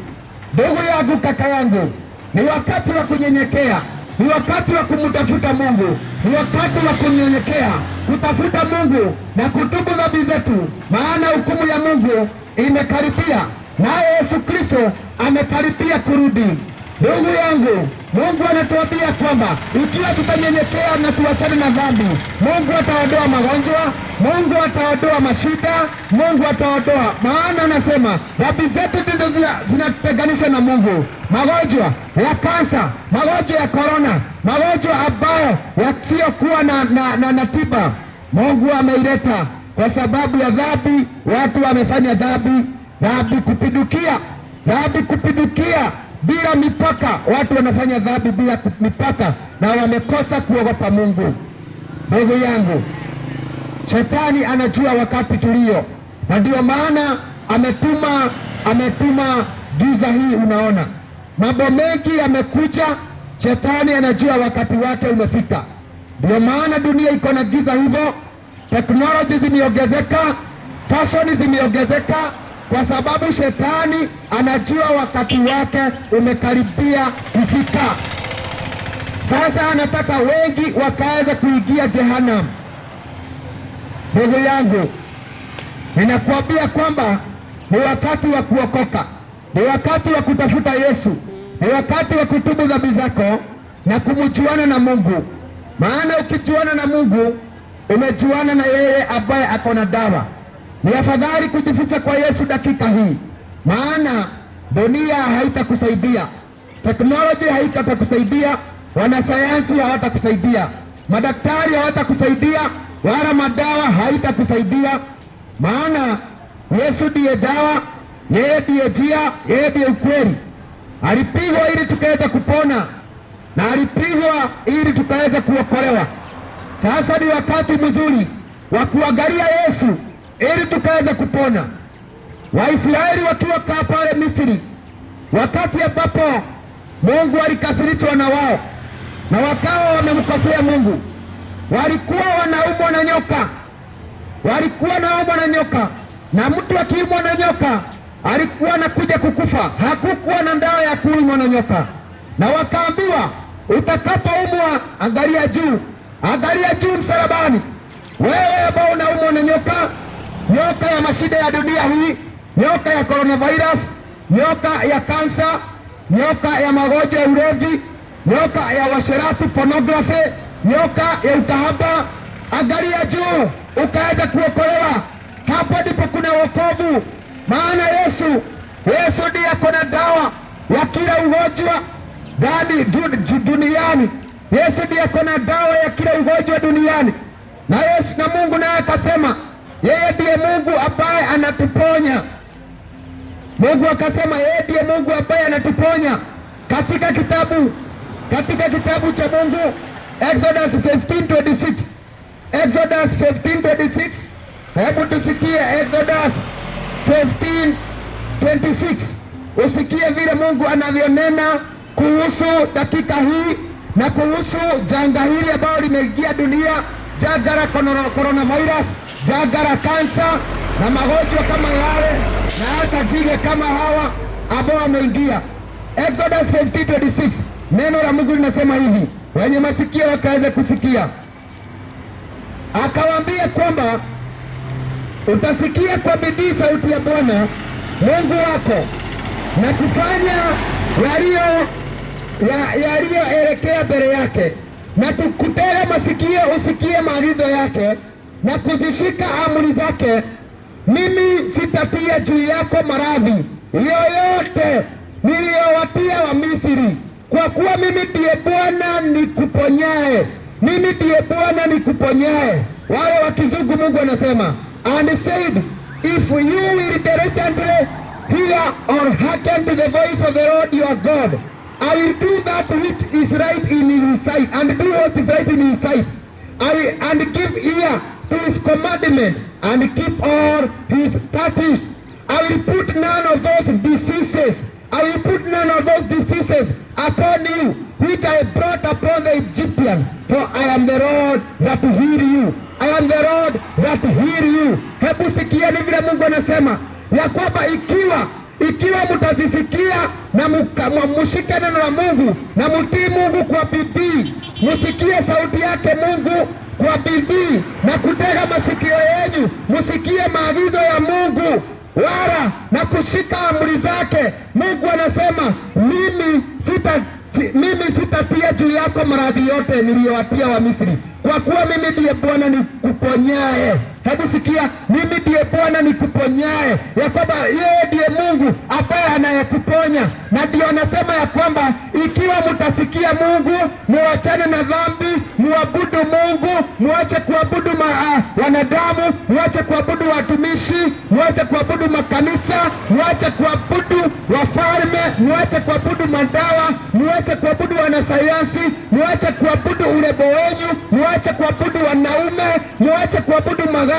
Mungu anasema nami sitatia juu yako maradhi yoyote niliyowatia wa Misri, kwani mimi ndiye Mungu Bwana nimponyaye. Mungu ataondoa maradhi yoyote, Mungu ataondoa, maana ni Mungu anaishi katika neno lake. Hebu sikieni watu wa Mungu, Mungu ndiye ambaye ameleta maradhi, naye ndiye alikuwa ametuma maradhi katika Misri, naye akasema, na ikiwa mtasikia neno la Mungu, mshike amri zake, mshike maagizo yake, basi Mungu ataondoa hata muletea maradhi kama yaliyoleta kule Misri. Watu wamekosa kushika amri zake Mungu, amri zake 10 watu wamesahau amri zake 10 za Mungu, watu wamesahau maagizo yake Mungu. Munaenda kukibiria Amerika impatie maagizo.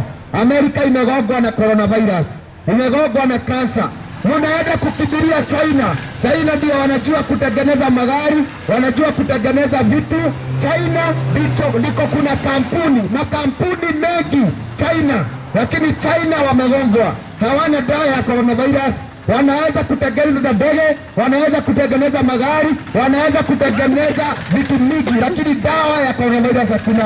China hakuna, Amerika hakuna, India hakuna.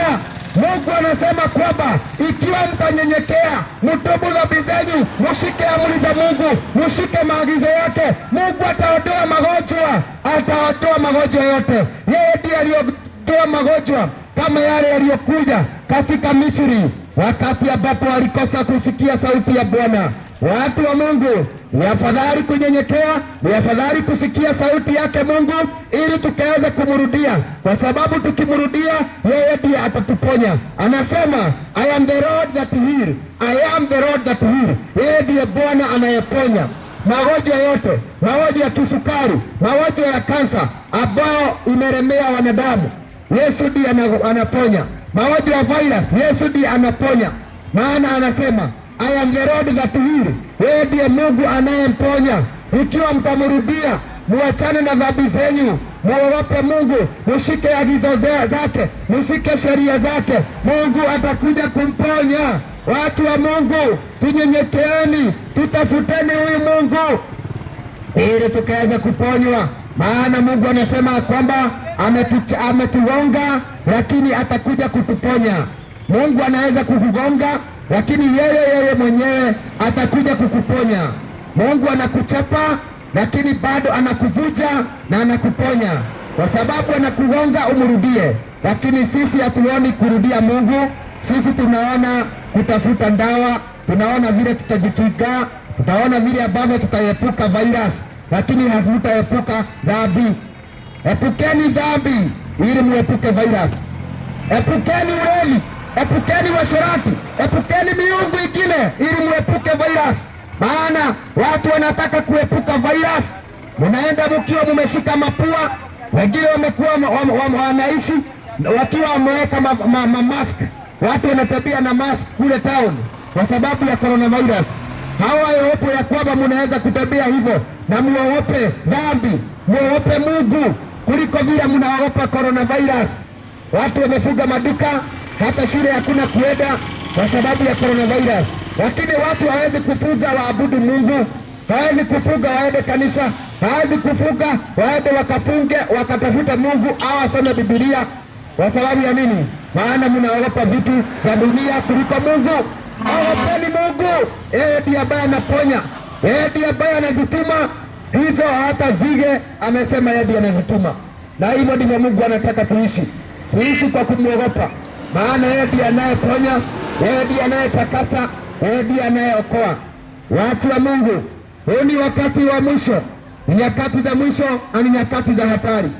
Ni wakati giza imeongezeka sana na ufalme wake Mungu umekaribia. Ibilisi ameleta teknolojia mingi, ameleta fashion mingi ili watu wakaagamie na watu wapotee. Watu wanapotea kwa jina ya fashion. Watu wanaingia katika ukahaba na mavazi zingine za kiukahaba na unajisi, wakisema tu ni fashion. Wengine wanaingia kwenye ukahaba na mambo mabaya ya unajisi, wakisema ni technology. Si ni technology tu, simu. Wengine ni movie, wengine ni cinema. Pornography, masturbation, wakisema tu ni technology. Ndio maana watu wamepotea. Dunia na mambo yake itakuja kuisha. Ibilisi ameleta vitu zote duniani ili watu waendelee na kuendelea na dhambi, ili watu waendelee na kupotea. Lakini Yesu anasema anarudi. Yesu anasema anarudi na ufalme wake umekaribia. Watu wanaingia mitandao wakitafuta jinsi ambavyo ya kujikinga jinsi ya coronavirus. Unaingia kwa mitandao, unaulizia, unataka hata kusikia news vile utajikinga kwa coronavirus. Lakini ni wachache wanauliza Mungu, nitajikinga aje nisiingie motoni? Nitajikinga aje nisije nikachomeka? Unaangalia tu mambo ya dunia, lakini hamuoni ya kwamba kuna kitu kubwa kuliko coronavirus. Maana ukifa ndio utaenda wapi? Jehanamu iko, moto iko. Jikingeni na moto, jikingeni na muogope Mungu, na mkiogopa hiyo, hakuna kitu hata kimoja kitakachosimama kije kiwazuru ama kiwakamate. Maana Mungu atamlinda, Mungu atampigania, naye Mungu atamuongoa, atamuokoa. Swali, watu wa Mungu wataokolewa namna gani? Ndio, watu wote ambao wanaamini Mungu. Hebu sikia ujumbe hii. Watu wote ambao wanaamini Mungu, watu wote ambao wanaamini damu ya Yesu, magonjwa ya coronavirus haitawashika, maana tumainio yao ni Yesu. Kwa nini? Hiyo magonjwa ilikuweko na hiyo ni malaika wa kifo ambaye amekuja katika dunia Kama vile alikuja kule Misri, huyo malaika amekuja dunia. Na kule Misri, wakati huyo malaika alikuja wa kifo, Waisraeli wakaambiwa wapake damu ya mwanakondoo, na huyo kondoo ndiyo Yesu. Sasa siku ya leo wakaambiwa pake hiyo damu, na yule malaika akija, malaika wa kifo akija, akiona hiyo damu anaruka na anaenda kwingine. Hivyo ndivyo ambavyo wale wote wanajuana na Yesu, na sio kujuana tu, bali Yesu ako ndani yako. Wale wote wametakaswa na damu ya Yesu. Magonjwa yakija, inaruka na inaenda kwa neiba. Sijui neiba wako ni nani, mwambie aokoke, mwambie atubu.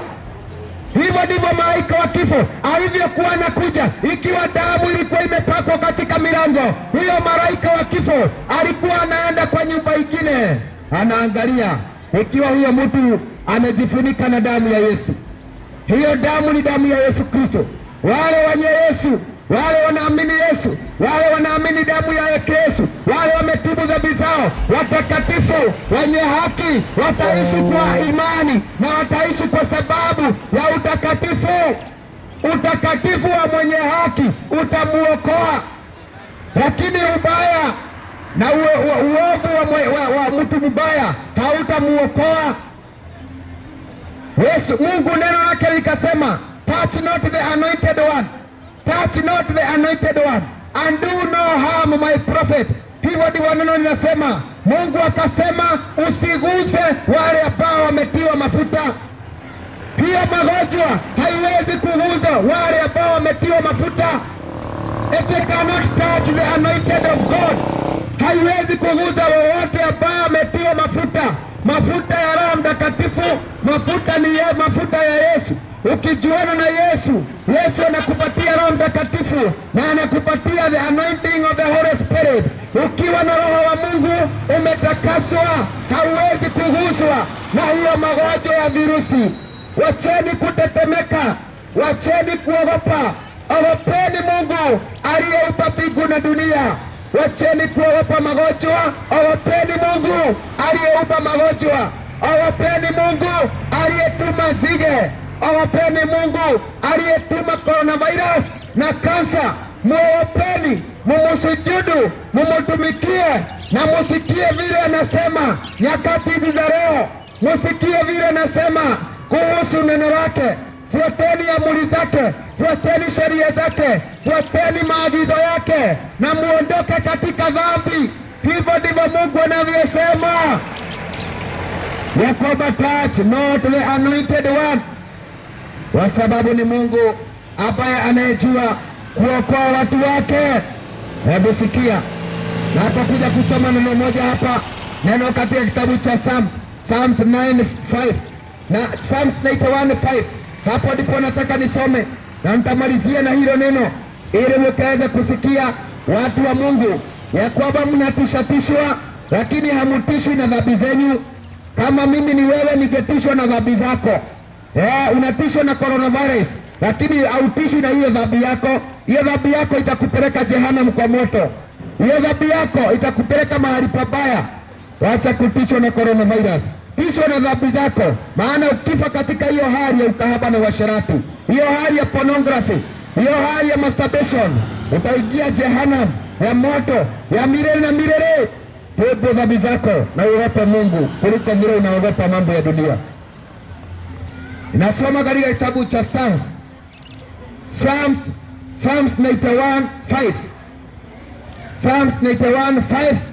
Hapo ndipo ninataka kusoma na ninaweza kuanza pale 91 ili tukaweza kuelewa ya kwamba wale wote ambao watajishikanisha na Mungu wao, wale ambao watajishikanisha na Mungu, wasikie Mungu, watumainie Mungu kuliko wanadamu, kuliko wa science, kuliko mask na kuliko kuoga mikono. Hata unaoga mikono kila mahali unaenda, unaoga mikono kwa sababu ya coronavirus.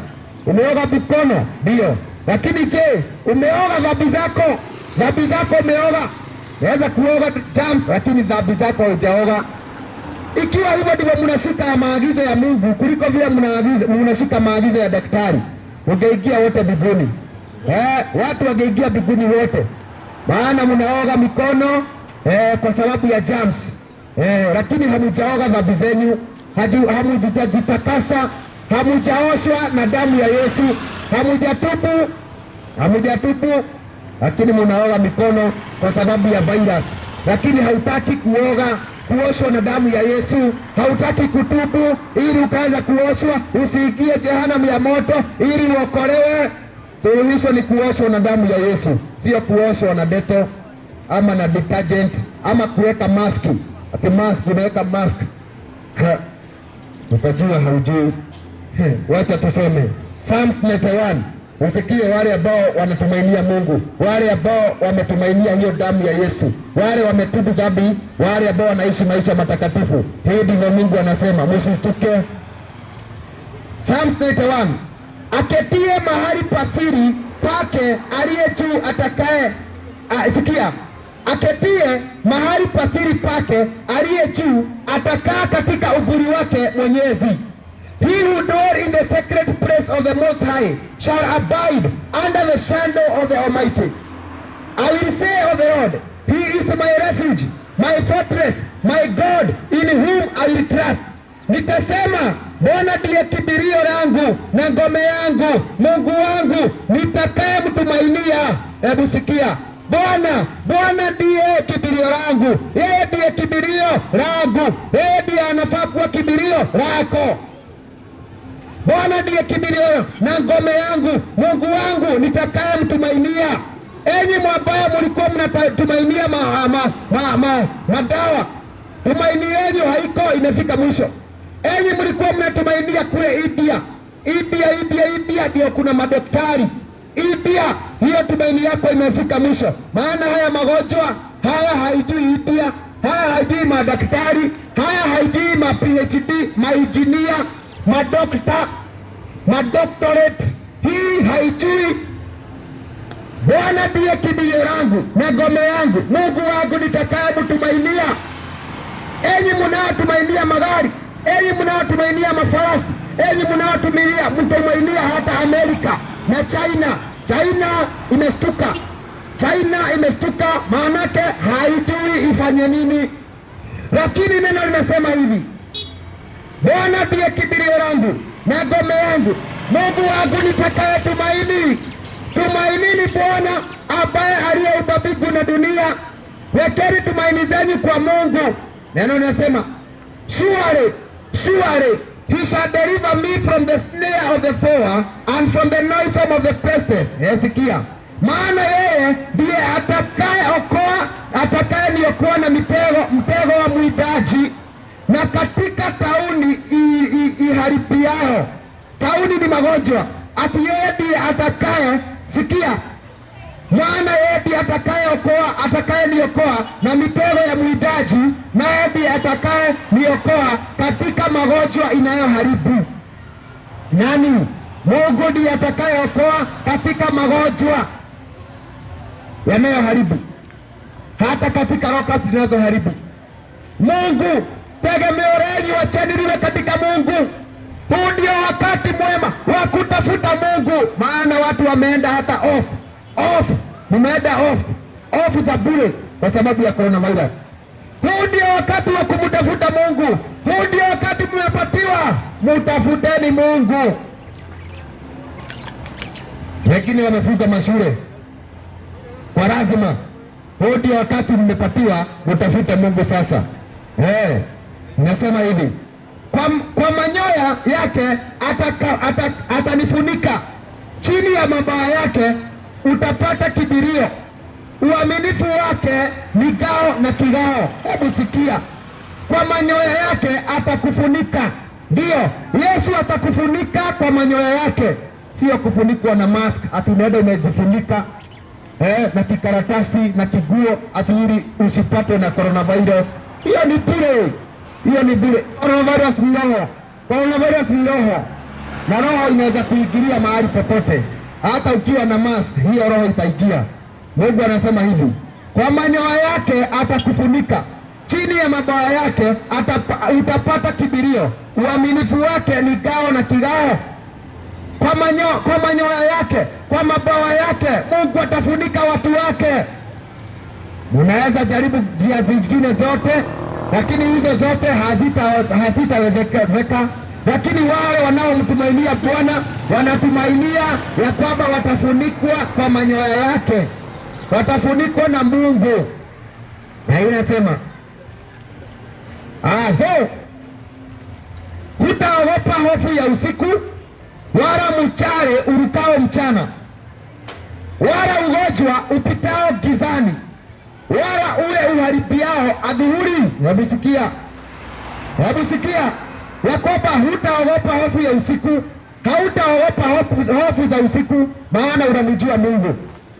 Hautaogopa hofu ya usiku. Kuna hofu mingi, watu wako na hofu. Enda Nairobi ukute watu, enda China, enda Amerika, kuna hofu. Lakini neno linasema wale wanaomtumainia Yesu, wale wanaomtumainia Mungu hawana hofu. Hao hawana hofu. Wacha ikuje, hawana hofu. Wacha tusikie, hawana hofu. Wacha wasikie, hawana hofu. Kwa nini? Wala ugonjwa upitao katika giza, wale ulao uharibifu wala uleo uharibu adhuhuri. Ijapo watu 1000 wataanguka ubavuni pako, naam 10,000 mkono wa kuume, hata hivyo hautakukaribia wewe. Nasikia 1,000 shall fall at your side, 10,000 at your right hand, but it shall not come near you. Kwa sababu unamjua Mungu. Maana huyo mtu amejua siri ya kujishikanisha na Mungu. Siri ni Yesu. Siri ni Yesu. Dawa ni Yesu. Yeye ndiye kinga. Kinga sio dawa. Kinga sio kujificha kwa gari. Kinga sio kujificha kwa nyumba. Kinga sio kujificha kwa madaktari. Kinga ni kujificha kwa Yesu, kutubu dhambi zako na kujuana na yeye. Hapo ndipo kuna wokovu, hapo ndipo kuokolewa. Watu wa Mwehoko, tubuni dhambi zenyu na mtafute Mungu, maana ufalme wake Mungu umekaribia, naye Yesu amekaribia kurudi.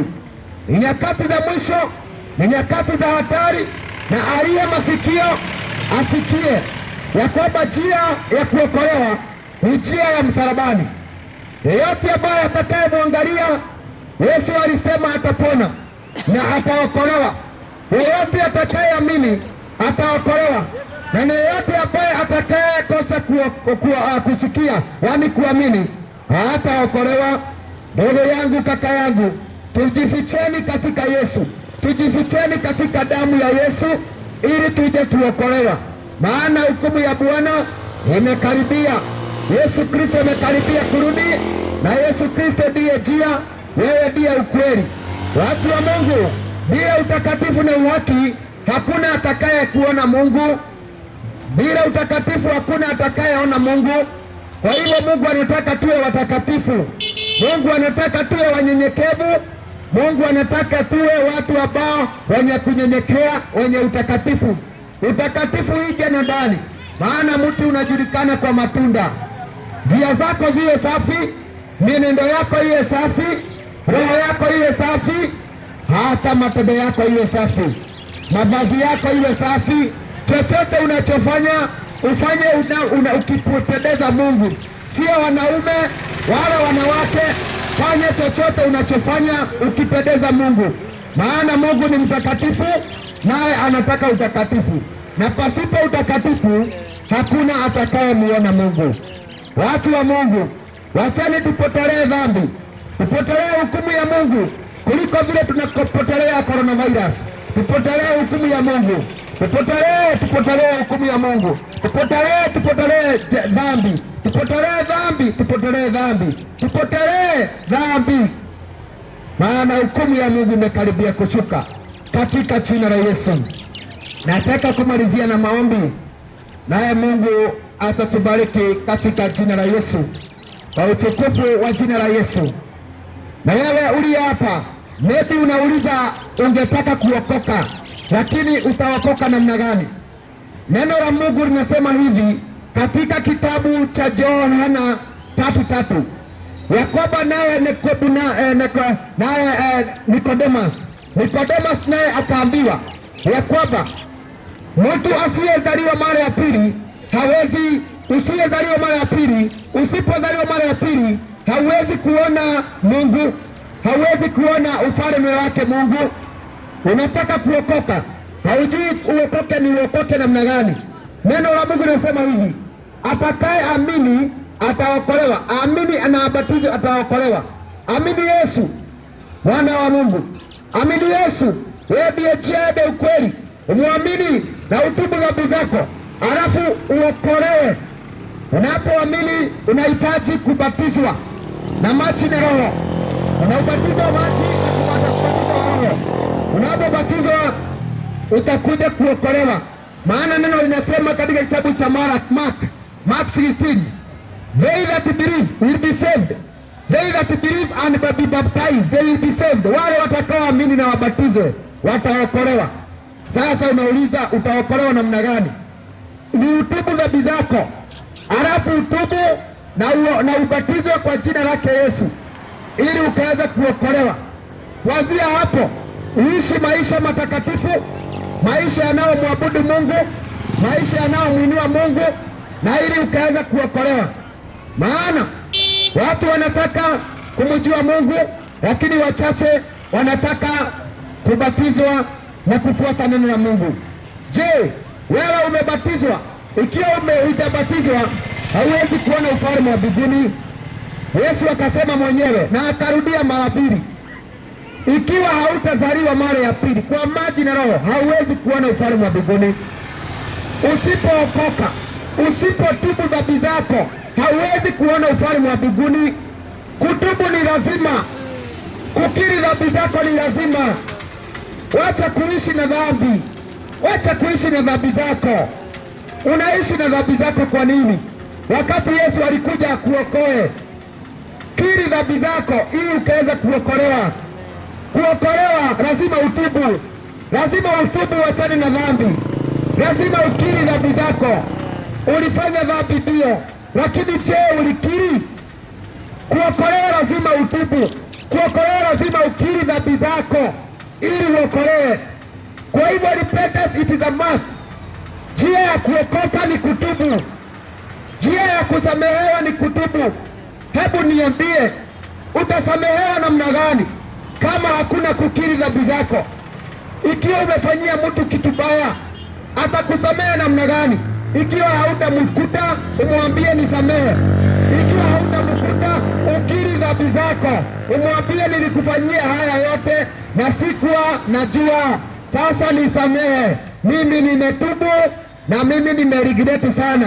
Hivyo ndivyo ambavyo njia ya kuokolewa ilivyo.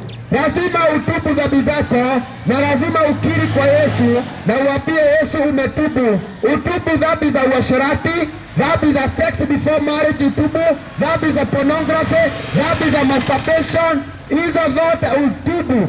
Dhambi zote, kidogo na kubwa yote utubu. Utubu ulevi, utubu sigara, utubu miraa, tubu dhambi zote za kila aina. Tubu uchi, kutembea uchi, tubu.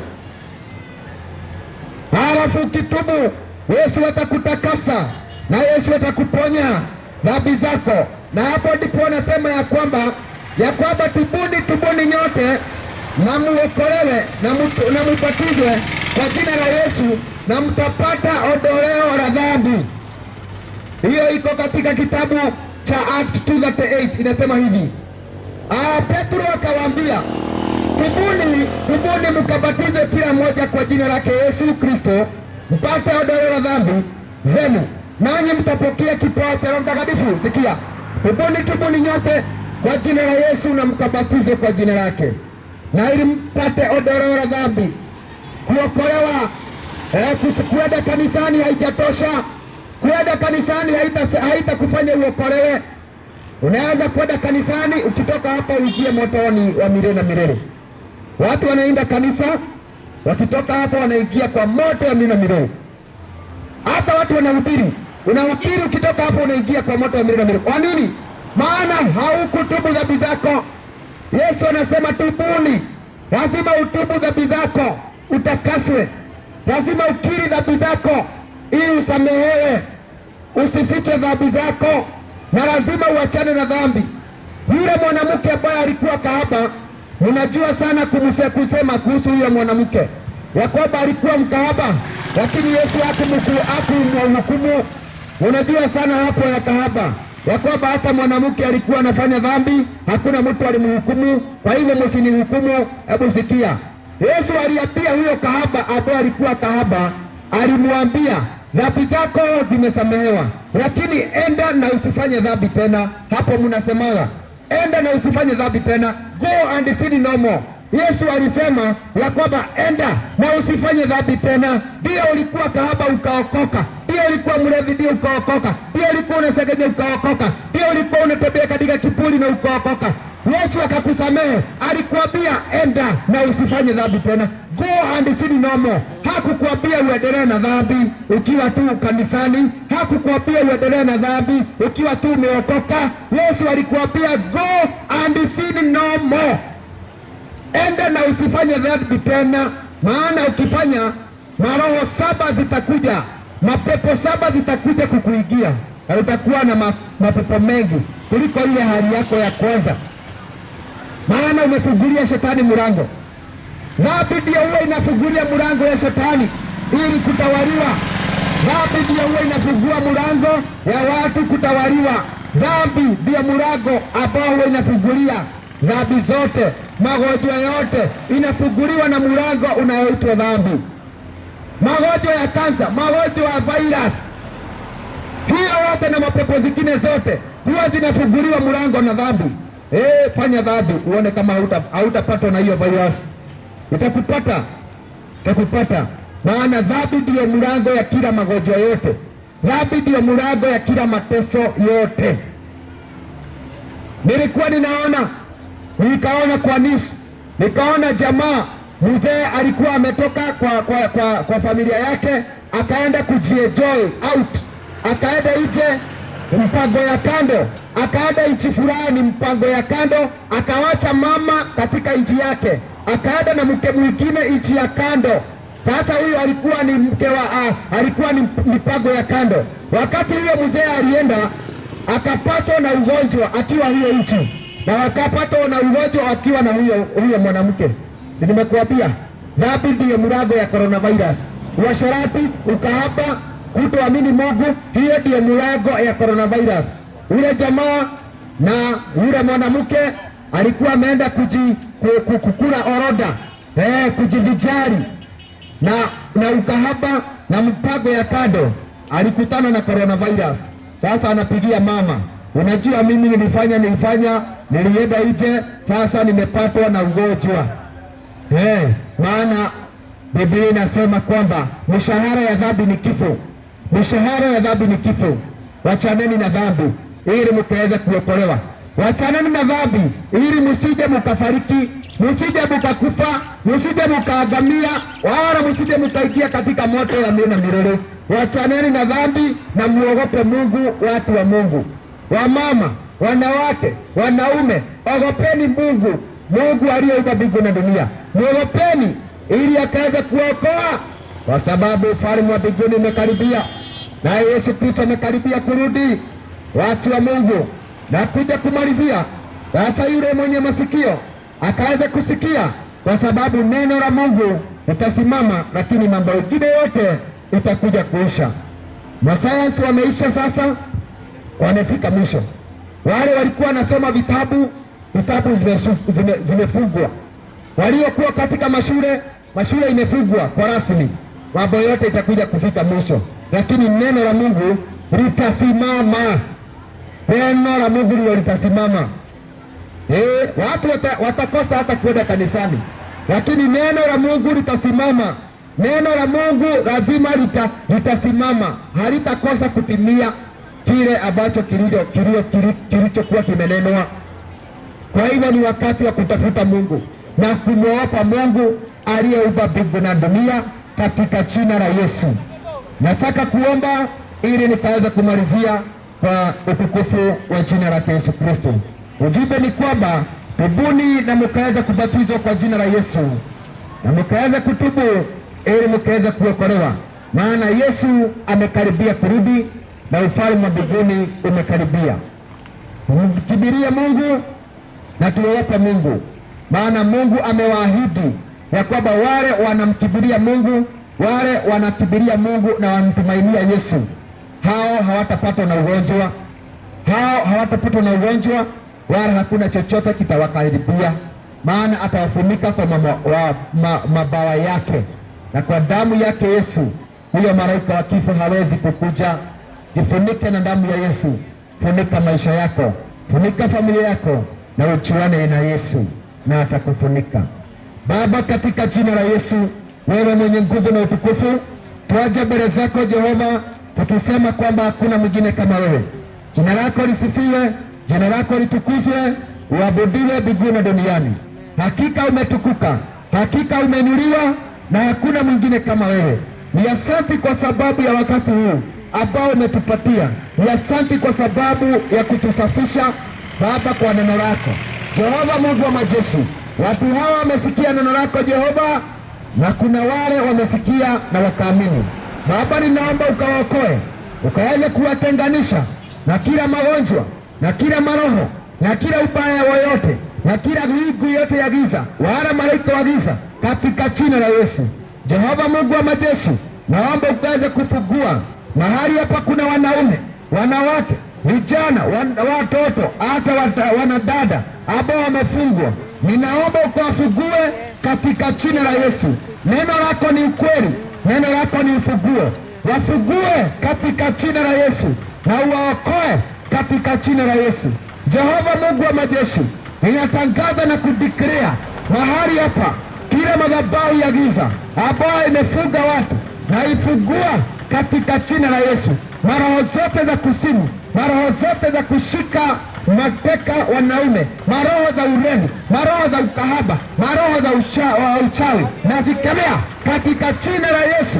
Ninaomba Baba, weka watu wako huru kwa damu ya Yesu, katika jina la Yesu. Mahali hapa Jehova, ninatangaza damu ya Yesu ikaweze kuvuja kila madhabahu zote za wachawi, madhabahu za magonjwa, madhabahu ambazo ni za ulevi, madhabahu ambazo za wachawi, madhabahu ambazo ni za majini na Illuminati, ninazivuja katika jina la Yesu. Baba, ninatangaza, fungua watu wako, uwatakase, uwaokoe katika jina la Yesu. Touch your people, set your people free by the blood of Jesus, by the Spirit of the Lord, in the name of Jesus. Baba, ninatangaza moto wako ukashuke, ukaweze kuangamiza kila maroho, kila nguvu za giza zikaharibiwe. Network ya ibilisi na iharibu, network ya wachawi, network ya majini, network ya Illuminati na ivuja katika jina la Yesu. Na haribu kila kazi zote za kuharibu vijana, kuharibu wasichana wa shule, kuharibu hata wadada, wakaka, kuharibu maboma, kuharibu doa, maroho za divorce, maroho za ulevi, maroho za kuvuja doa, maroho za kukahaba, maroho zote baya nazikemea, nazivuja, naziweka chini ya mamlaka jina la Yesu. Baba, ninaomba ulete utakatifu, leta uhaki mahali hapa. Leta Baba neno lako, leta uhaki. Natangaza uhaki, ninapanda uhaki, natangaza utakatifu, natangaza Baba kuokolewa katika jina la Yesu. Jehova Mungu wa majeshi, ninakuomba ukatukumbuke kama nchi ya Kenya. Baba, tumekutendea dhambi, ukaweze kutufunika, ukaweze kututakasa na kutuokoa katika jina la Yesu. Baba, angalia kwa sababu ya watakatifu Baba, angalia nchi yetu Jehova, hata nchi yote Baba, na hata manchi zingine zote, ukaweze kuwahurumia katika jina la Yesu. Tuondolee janga hili la magonjwa, tuondolee janga hili la wadudu, janga la ukame, janga la shida. Tuondolee Baba, wewe Mungu muumba mbingu na dunia, na utuokoe katika jina la Yesu. Tusaidie kukuogopa, tusaidie kukutafuta, na hata Baba kukurudia katika jina la Yesu. Ni asante Mungu wa majeshi, ni asante mtakatifu, wewe ambaye umetukuka mbingu na duniani, wewe wakuu wa dunia, wewe wanasayansi watainamilia, wewe wafalme watainamilia, wewe ambaye hata maaskari na hata madaktari watakusujudia Wewe ndiye tunakutumikia, tunakuabudu, tukisema wewe ndiye Mungu mwenye uweza na nguvu. Katika jina la Yesu tunaomba na tunaamini. Amen. Amen. Amen. Amen. Mungu na wabariki sana katika jina la Yesu popote ulipo. Na mimi niliyekuwa ninakuhubiria hilo neno naitwa Apostle Simon Gishinga ama Mtume Simon Gishinga, ambaye tumetoka pale, tupo na huduma pale Siloam, kule Githurai Siloam. Kama unajua Siloam, huko ndiko ambapo tunakuwa na ibada, tunapohubiri utakatifu na uhaki na kuogopa Mungu, tunapojiandaa kwa sababu ya ufalme wa mbinguni. Na pia nina mafunzo mengi ambayo iko katika internet.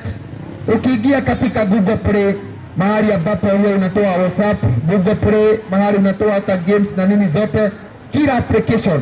Ukiingia katika Google Play, uandike Apostle Simon Gishinga. Apostle Simon Gishinga. Kuna application iko hapo ambayo iko na teachings, iko na ujumbe, messages mingi ambazo ni za nyakati hizi za mwisho ambazo Mungu amenipatia. Usome na Mungu atakubariki. Ukiingia pia kwa mitandao, uandike Apostle Simon Gishinga, hata kwa YouTube utatuona pale tukiwa na ujumbe moto kwa sababu ya ulimwengu wa leo. Mungu wa mbinguni ambariki na wape amani katika jina la Yesu. Na ikiwa ni mapenzi yake Mungu, tutaonana hata siku nyingine katika jina la Yesu. Amina, amina. Hata siku ya kesho, ikiwa ni mapenzi yake Mungu, tutaonana. Asanteni sana. Amina, amina, amina. Get the end time writings of Apostle Simon Gishinga, a humble end time messenger with an apostolic wisdom of the Word of God and end times revelations, preparing the bride of Christ for the second coming of the Lord Jesus Christ in complete holiness and graciousness. Go to Play Store Android application and search Apostle Simon Gishinga. Click and download the application. All messages are offline. Once you download them, receive back the ancient Word of God, reviving the saints for the kingdom of God by inspired living Word of God. Search Apostle Simon Gishinga on Play Store application.